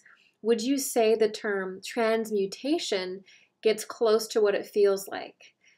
Absolutely. It really is about a process of alchemy and transmutation. So as I mentioned in this talk, one of the reasons why women were able to connect so deeply and strongly with the Godhead was because of the womb, which is actually kind of like a resonating chamber, which allows women to actually create a very powerful resonance in their bioenergetic field, and a resonance that specifically pulls things to them. Now, if you were in like an Isis mystery school, you would go through a process of purification. And that would mean that you would go through a purification mentally, emotionally, with the food that you ate, and it would be a very strict regime to develop your womb. It was all about the development and healing of the womb. But nowadays, we don't have those facilities anymore. And the best thing to do would be to try to incorporate that practice of purification in your life, where purification in the sense of trying to bring yourself closer and closer and closer in with your heart, and really, really allowing your body to be a home for your spirit. A lot of mystics, female mystics, have a lot of trauma around being in their body and really fully occupying their body. And this can be due to many, many, many, many different lives where we were not in trances properly, where we were exploited for being in trances, where we were in trance and in a psychic state in very difficult, chaotic times. And so we really do have to focus on just bringing the energy back into the body, right down the spine, into the body. Really focus on relaxing the body, and really envisioning the light and power going into your body. Now, you may think that it's all about like just putting the energy directly into your womb or into your sacral chakra, but it's really actually about following a process of unfoldment. So basically, we kind of unlock in various ways.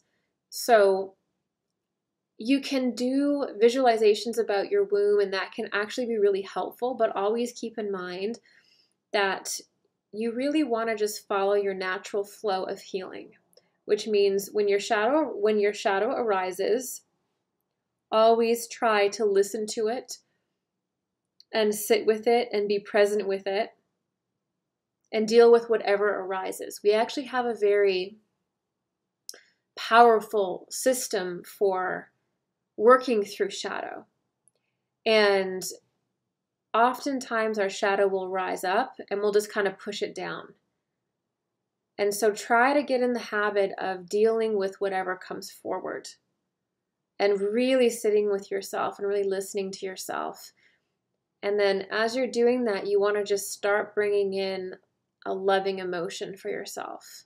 It sounds so simple, but it's actually all about doing that. It's all about going with your own rhythm and trying to sort of bring in this feeling of warmth.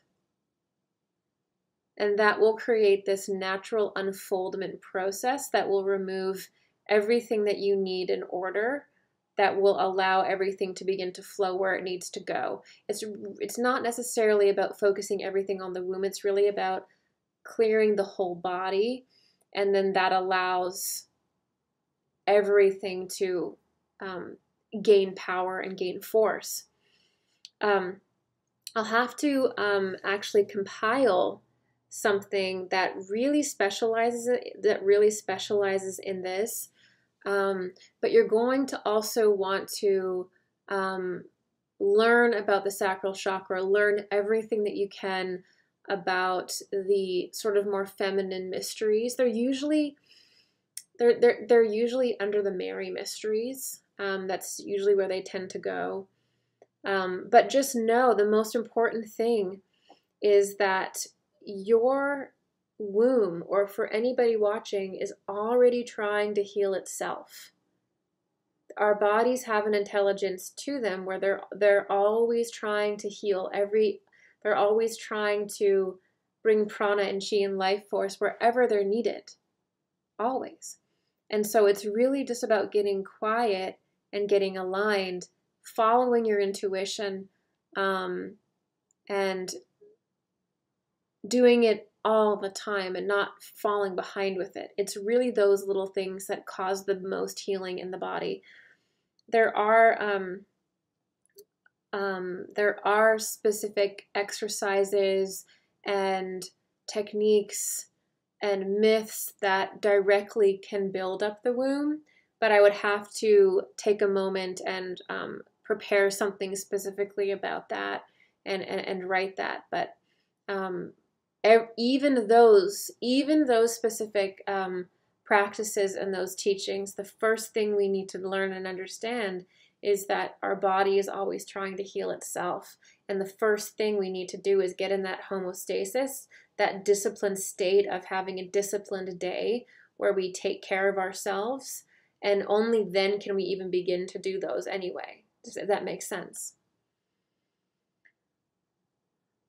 Okay. I don't want to miss one. I apologize for my Scorpio energy sneaking in. I never apologize for your Scorpio energy. But I have two questions. Okay, this is going to be about death or sex. What was the dark side of Lemuria like? My second question is, how did all of this energy manifest sexually? I ask because sexuality can be an avenue for the most intense... I ask because sexuality can be an avenue for the most intense energies and emotions. Okay. So the dark side of Lemuria would be best characterized by the dark feminine or the dark mother. And I go into this in my video that is called The Fall of Mu. I did it a few years ago, and I go into detail about what happened during the fall of Mu and that time where Mu was falling and Atlantis was rising. And if you can just imagine everything distorted about the feminine, then you know what happened with Mu. And see if I can get a little bit more.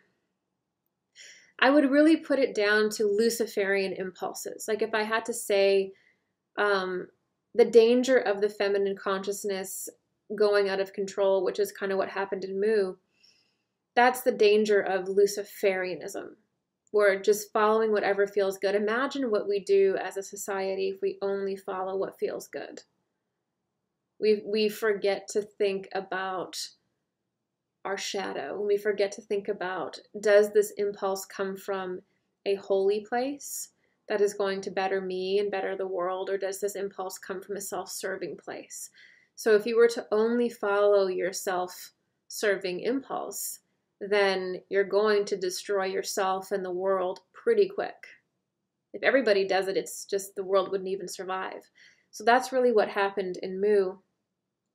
And there were a lot of priestesses that were just totally wanting power, totally possessed, using their sexual energy for not to create life, not to inspire life, but to steal energy vampirically. A lot of really dark cults, a lot of the priestesses that once led humanity falling into complete and total madness, because they refused to develop the mind, because it was associated with the masculine and it was associated with change. They just became insane.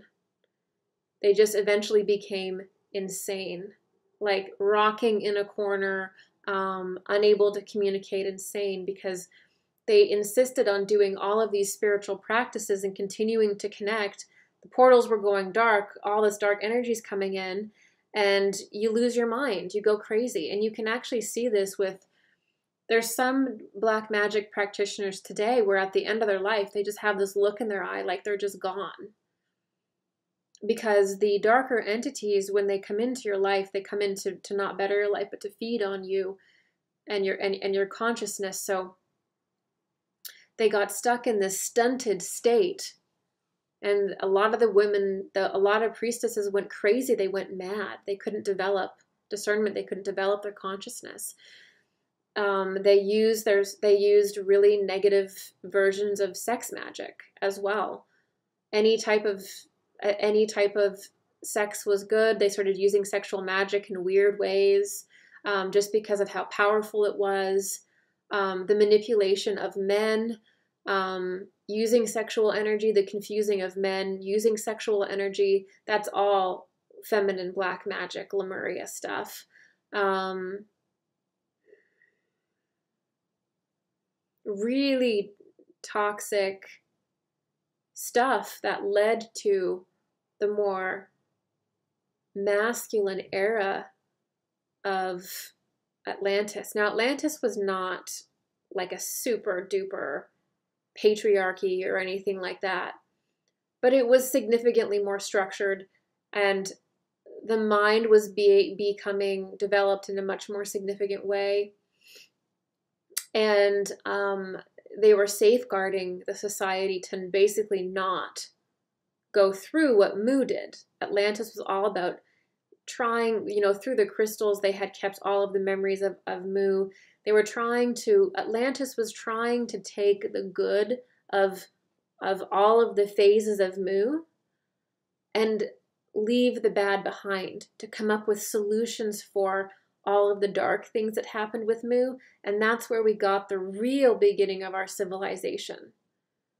A lot of that was safeguarding from all of the just crazy, think about what would happen if, when a woman was in power, and it just, everything was going towards what, she wanted, or emotions. There was no mind energy. It's like the feminine was totally out of control. Everything was about it was about how it felt. Even if it was wrong, if it felt good to that person, it was done. So really distorted types of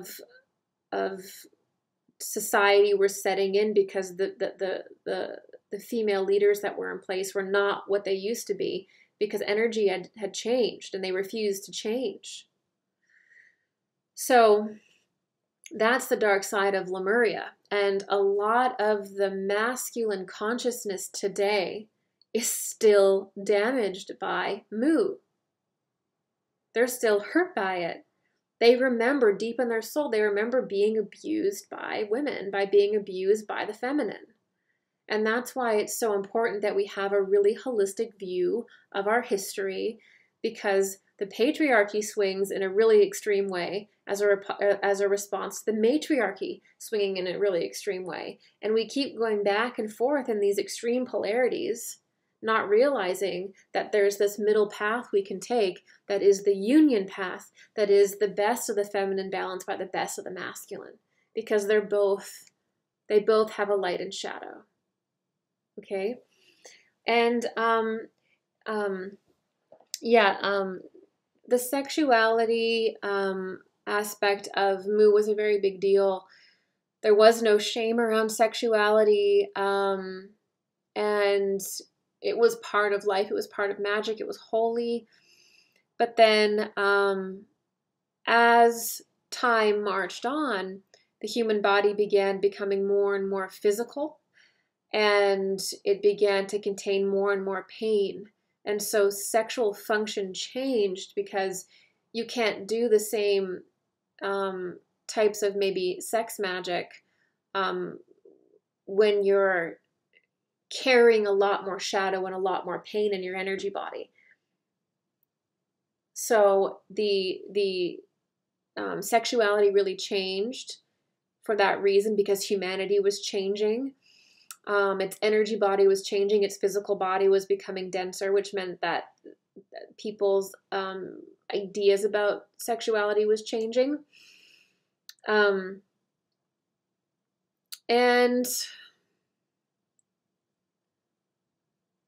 yeah, at its worst, it was really used as a manipulation. And we can still kind of see, like, sometimes I can look out into the landscape of, different things that you see in society, and you can see some people still use their sexuality for power. They still use their sexuality to gain energy. It's not about what's inside. It's not about the mind. It's about, can I get attention and energy by my sex appeal? And that's very much a part of the feminine culture of Mu, the dark side of Mu, and the dark mother, the dark feminine. Okay. If the beginning of portals is decoding a stream, that's a good way to put it, actually. That's a really good way to put it. Can we see heaven on earth by decoding a stream that is arriving already? It is an aspect of ourselves that we perceive with perception as creation. Does this perception align reality to the heart? P.S. Liking the priestess, like, well, thank you. I like the way that you said decoding the stream, because as I was seeing it, I was trying to think of what was going on with these portals. And that's exactly what was going on, is that they were sort of being decoded, or they were sort of being crystallized and linked to the planet for the first time in a really material way. And in the golden age, it was really bringing in all of that light. It was really bringing in all of that power. It was really connecting him with the higher self. And it was all like light codes, basically. And these light codes were evolving humankind. They were evolving humanity. And then as soon as the dark age came in, suddenly those portals began changing, because all of the portals on Earth that we have, and they exist right now. That's why a lot of land is off limits, or you can't get to it, or certain energy points are hidden. There are very, very real portals. And when humanity sinks into a dark age and humanity's consciousness starts to become really distorted, those portals have the propensity to be magnetized for shadow and allow darker entities in, and to allow human beings from divergent timelines, or even beings that are not connected to humanity directly, the beings before the dawn, as they say. These entities, various different types of interdimensionals, can come in, ones that are not even human too. But it's all a reflection of humanity's collective consciousness.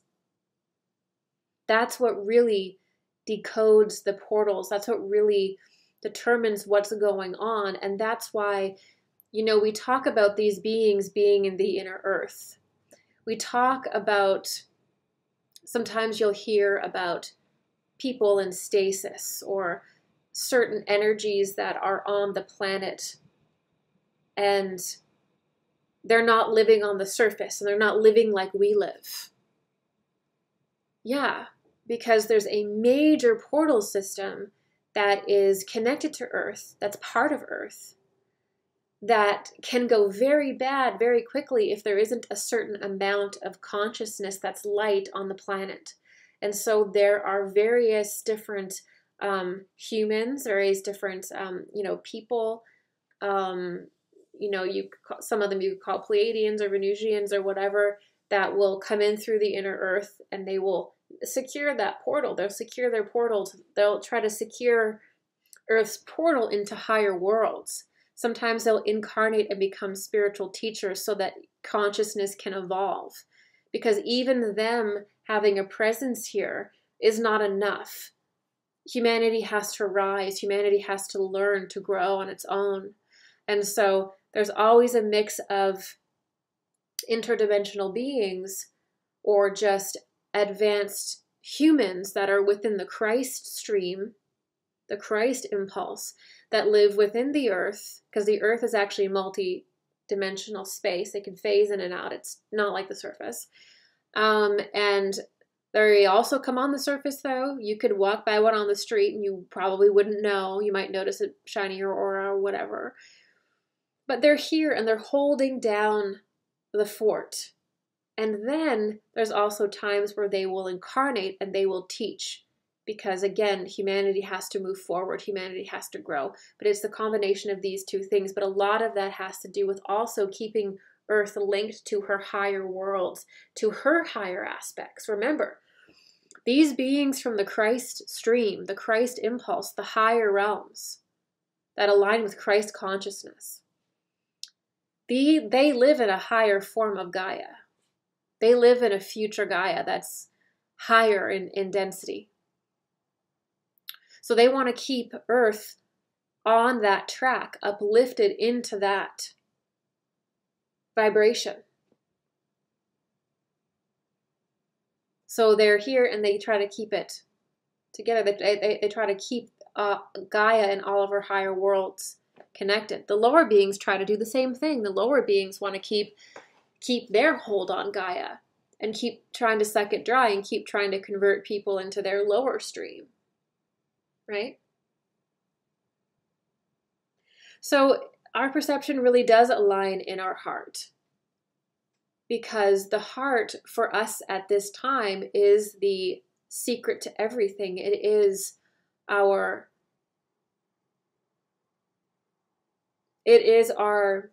balancing point. It is our point of 5D consciousness. It is the vehicle of balance and harmony. And so when we are lost and when we feel like we don't know where to turn or what's going on or what to do, we go into the heart.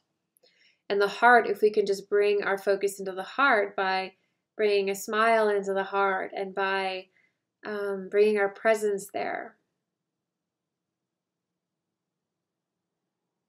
we will begin to radiate our vril. We will begin to radiate our chi in higher and higher amounts. And that will actually serve to link the higher portals to yourself and to you. Okay?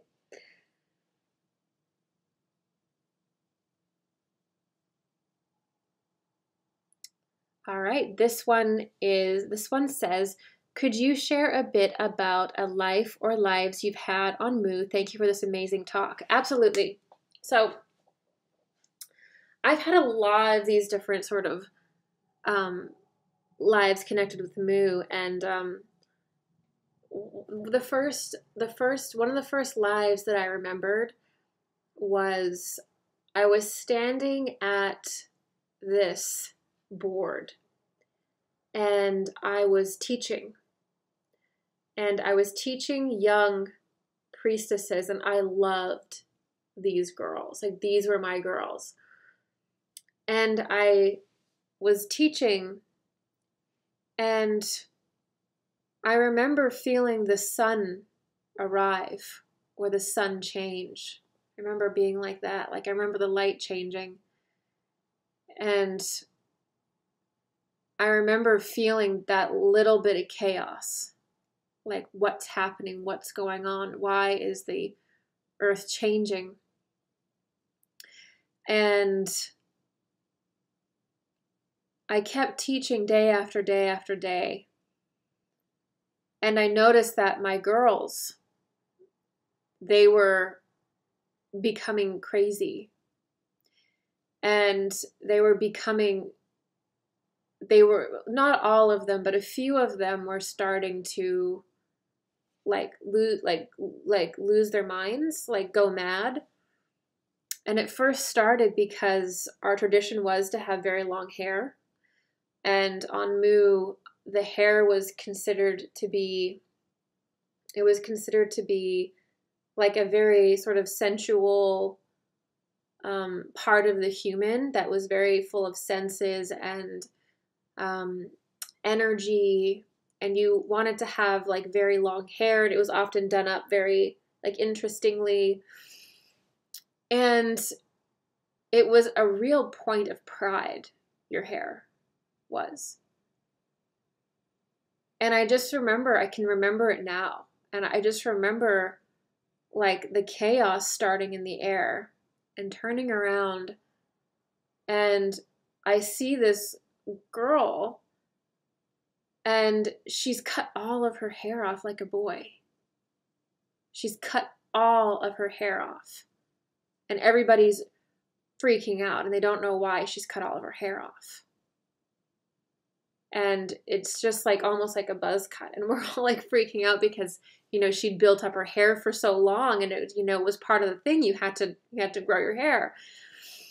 And I just remember like holding her and like trying to figure out like what was going on and what was like going on in her mind, and, you know, trying to read the energy of what was going on. And that was really crazy. And that was when I first knew that the sun was changing, and that the sun was arriving, and that the sun was coming, but we were also being overshadowed by the Father, by this masculine presence, and also by a brotherhood of very high teachers that were looking to save their mothers and their sisters and their daughters. And the Father and his kings, which were these men that were very advanced magicians. These men, which we could associate now with the Great White Brotherhood, were extremely advanced magicians, and they had adepts and stuff, but they managed to crack the code. And they were seeking their mothers. They were seeking and going through the fog of time to save their mothers. And they went to Mu to look for them because something happened so terrible in their world and in their time where they denied feminine consciousness and the mother, and they faced destruction. And so one of the great, like when we were talking about Mu, and we read that quote from the Lhasa Tibetans where Ra stands over Mu and he says, "Did I not warn you? Did I not warn you not to do this?" This is the same energy that we associate with the Father, which was the sun at the time, which was informing Mu, and also the Great White Brotherhood of Kings that actually went through time to find their mother. And I believe each king kind of went, now they were in a group, and they had to save their mother. And this is the original story of the Holy Grail, of saving their mother, of saving their womb. The Holy Grail, the chalice, is a womb. And that is where every human is born from, including every man. And so part of the masculine mysteries, a very important part of the masculine mysteries, is to hold space for the feminine. And part of that whole story was to return to Mu and to save your mother. and to help her overcome the madness that would set in before anyone knew what was going on. And I remember that. So what we're dealing with is time travelers. What we're dealing with is people that are advanced human beings that travel in time. And a lot of what we think are ETs are time travelers. And they look different because they're at various different states of advanced culture. And even the spheres that we see in the sky, Mars, Earth, Venus, things like this, these are different, could be seen in our consciousness as different expressions of the Earth, because for us it's one stream no matter what planet you're on. So the most amazing thing about going back into the early cultures is to see where your own higher self, or aspects of your higher self, or the group that you are associated with, your group of spirit guides, did they time travel to positively affect your life? And is that where much of our spiritual guidance is? Is it coming from future versions of ourselves trying to assist us and lift us into higher timelines?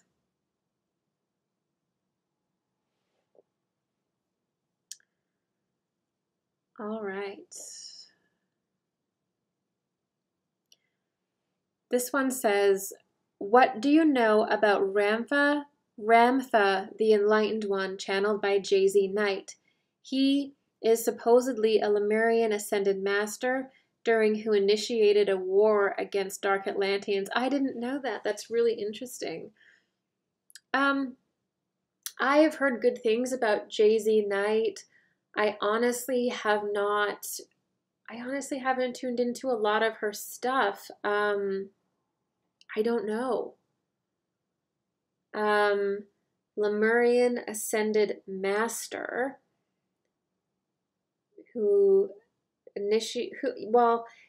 there was definitely a war going on between the Dark Atlanteans, because we're really having to get our mind around this whole idea of time travel. And what happens is these future versions of ourselves come back to the culture, either to advance it and evolve it, and that's what makes you an ascended master, really. Or you come to exploit it and steal from it what you basically destroyed within yourself. That's the theme. So it makes total sense to me that somebody would remember a past life that is an ascended master from Lemuria fighting, Dark Atlanteans. Whether that is the case, I don't know this person at all. I've heard of her, but I've never gotten into her work, and I couldn't say either way whether that is true. I'll have to leave that for a forum discussion, because I genuinely am not sure. All right, this one says, I have a past life memory that feels like it was from Mu. I was a man in the woods sitting in meditation and spinning fire at my fingertips. I felt like I was doing this in secret, like I was being oppressed. I think it's one of my feminine wounds. Does a fire thing sound like something a man could do? And does that sound like the time of Mu? Absolutely. So the really incredible thing about Mu is that it was actually really easy to manifest things like that, to channel your inner fire to outer fire, to merge with a tree and have a conversation with a tree. And the good thing about Lemuria is we have this amazing culture of magic. Like everything, when we read these mythical stories about people with these magical wands that would point it and then magic would zap out of it and zap somebody, or, you could turn something into something else or whatever. This is the Lemurian times, where the elemental kingdom was really flexible. There was a there wasn't as much of a separation of humanity from their prana, or like from their virile force. And humanity found it very easy to work with the elements, to merge with weather and move wind, or to do various things. You had to align with it. You couldn't like command, whatever. You had to align with it, but you could do various things with the elements. So it makes sense about the fire to me. And the thing about you being a man and sitting in the woods and hiding it makes sense to me, because depending on where you were in Lemuria, would probably dictate a lot of what was okay for you. If you were in one of the older tribes of Mu, there was a resistance to allowing men to practice like sacred rituals. They just, the many of the matriarchs that were just really stuck in their ways, they didn't believe that men could do it, and they thought it would be dangerous, and that men were not for that. At its height, the discrimination against men was immense. They were like, men are only for just making a child with, or, for, fighting battles. I mean, they were really harsh to men, just like you look into a patriarchy that's gone wrong and you see women not being able to do certain things, and women not being able to be the Pope, and women not being able to do all of that. The same thing happened on Mu, and men were very suppressed, and that could actually be why some men are so unhealed around women and don't trust women, or feel as though they were betrayed by women, and there's some wounds there. We have to be very, very understanding of that.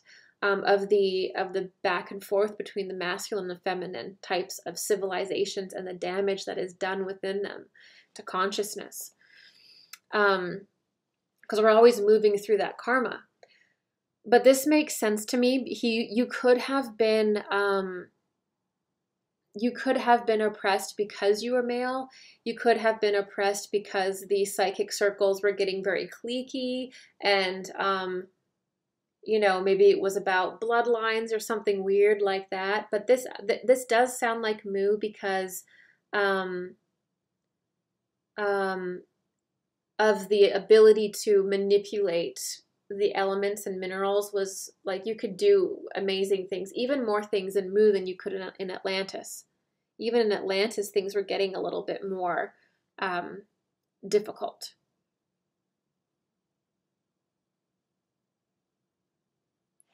Okay, this one says, I remembered in Mu birth temples, the priestesses dissolving into water when conceiving of star beings. This pool of water forming into Isis, who delivered messages to the high priestesses. The priestesses re-emerging again as a solid body, now with child.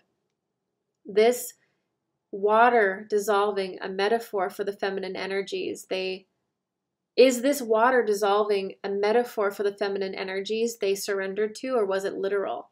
Honestly, I think in the beginning of Mu, I think it could have been literal. In the beginning of Mu, when all of these birthing rituals and the birth temples were getting going, remember that Mu, the women were almost, all of the people of Mu were like, almost like a jelly. We didn't have the physicality that we do now. And so it's very possible that you could have absolutely spread your atoms or your molecules out and then brought it back in. You absolutely could have done that.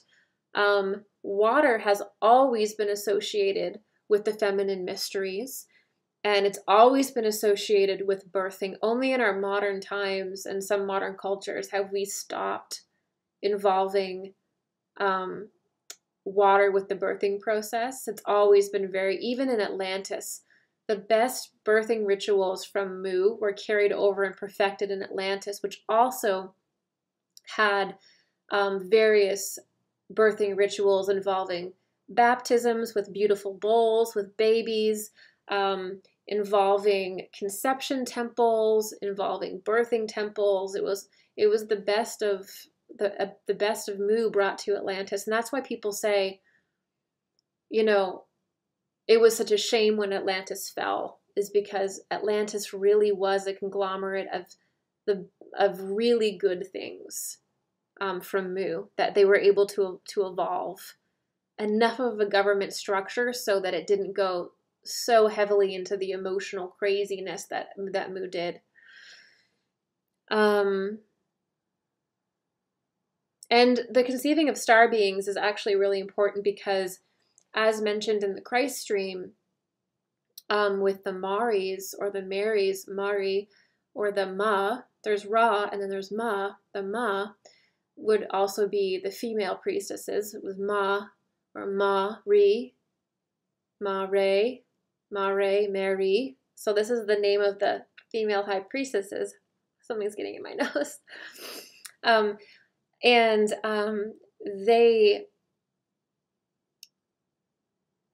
so the, which is C, so obviously mère or mother is C. Mère in French is C, which is also mother, which is Mary. So there's also, the wording of it is very magical. And the whole point of much of the Isis rituals was, again, to build up the womb. And having a child was considered an incredible feat and an incredible gift. And there was an idea in civilization about moving it forward by incarnating star beings, or being able to build up your physical body to such a high degree that the child that you have is actually from an exalted system, like, say, Sirius or Alcyon. You wanted to have a child of very high consciousness so that you could raise them, and so that they could go into society and move it forward, so that when you passed on as well, you would be incarnating into a society that was moving forward, not going backwards. And so this idea of conscious conception, conscious birthing, and the birthing rituals that really began in Mu were very important, because it was really, it was the women that were really deciding based on their core energy within their womb, which is basically, what capacity do you have to hold psychic holy power in your being, that were deciding what little souls are coming into the world. So you have to, the womb would be charged up so that it would be 5D, or a high capacity. Your whole body would be, but your womb would resonate that out so that it could, when you were conceiving, it could suck in a child that was exalted, and this, so that the child could be of service, so that society would move forward. And we do not function like that in this world anymore. There's very little thought about conception. It's not your fault. It's just we've lost the Isis mysteries. We've lost the feminine mysteries. They've been deemed unimportant, or the initiates that have carried on the truths didn't have the memory or the capacity to carry on those particular mysteries. That's what happens when we sink into a more masculine era. It becomes harder to keep these ones alive. So I just want to, so basically this idea of like, the water is very true. The idea of wanting to merge your, to do a ritual around it and merge it with a star being was correct. It's just basically like a lot of the rituals that we do now, like even not even talking about the more feminine rituals, just like if you see, like, I don't know, like a ritual for Christianity or whatever it is, a lot of these are vestiges of previous civilizations that actually existed in different densities, and the ritual would have been performed a little differently. It would have been a lot more magical because there was a lot more leeway and the veil was a lot thinner, if that makes sense. So you would see, and also the really interesting thing about the water birthing is I've also seen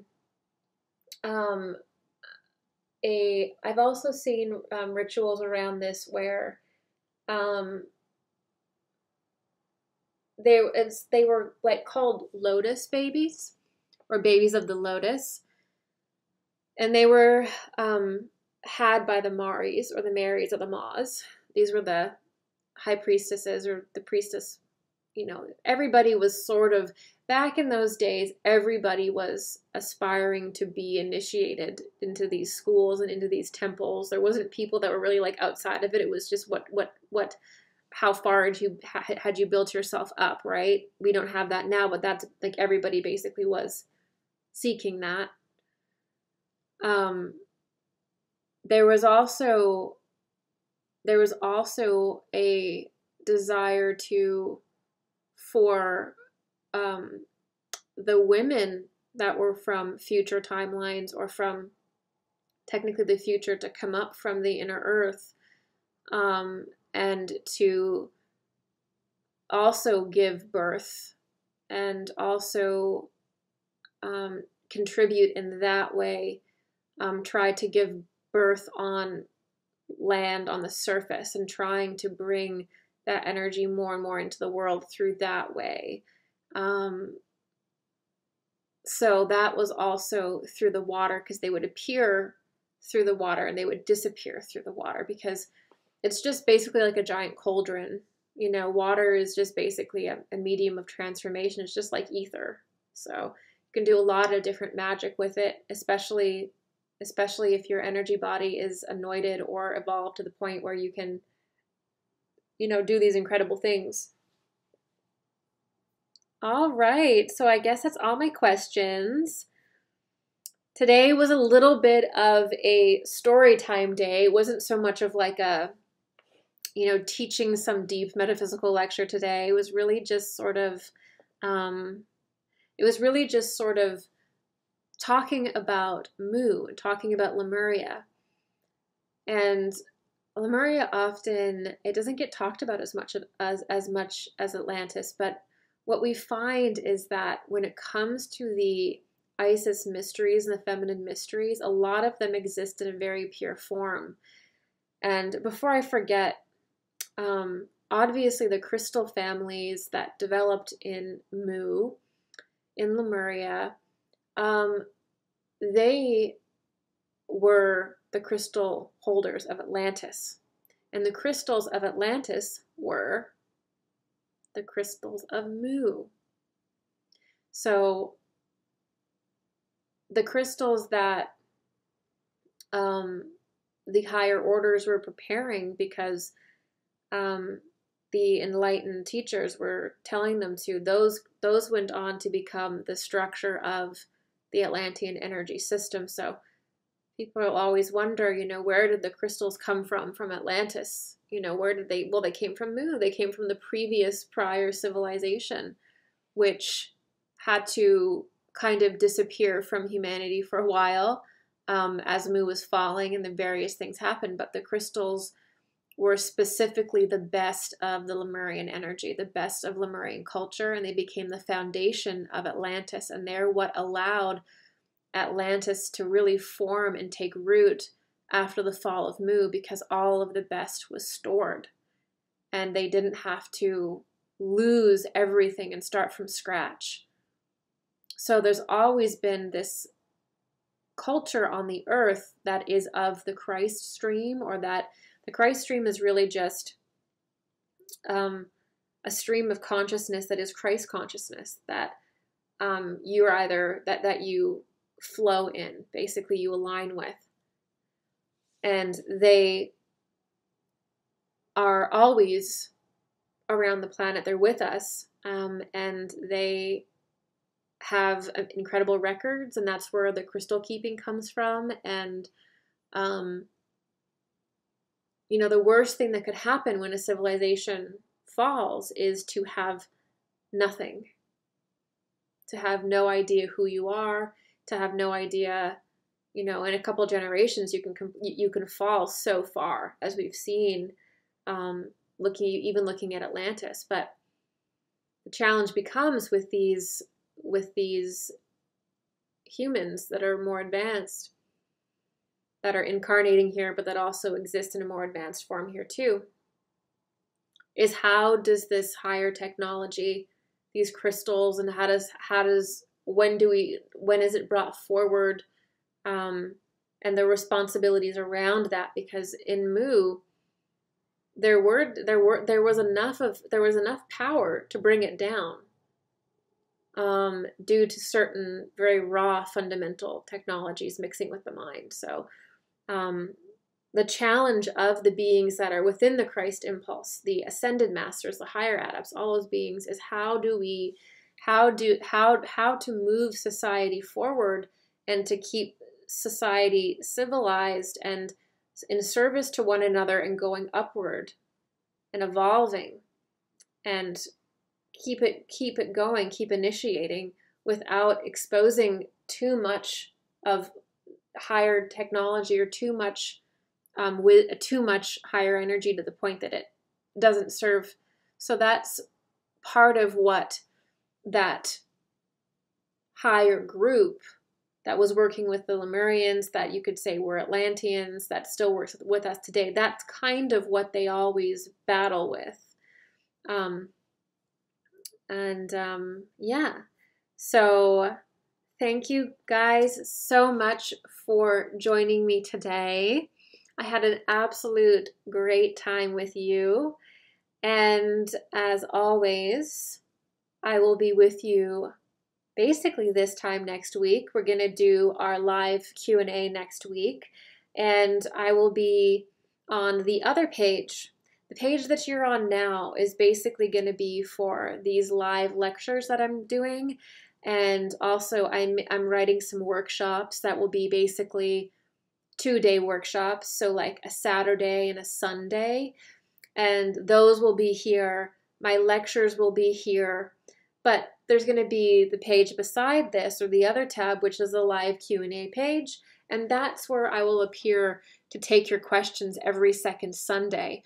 And that's just a separate page because I like to keep the questions that you submit underneath. I like to keep those going for the 2 weeks, so that you can really vote up what you want me to talk about, or you can add to them, or if you can't attend, you can put one in, and I like that idea a lot.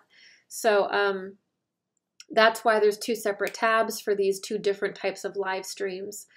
So as always, all my love your way. Thank you so much for joining me today. I hope you enjoyed this. I certainly did. And I will see you in our next live stream.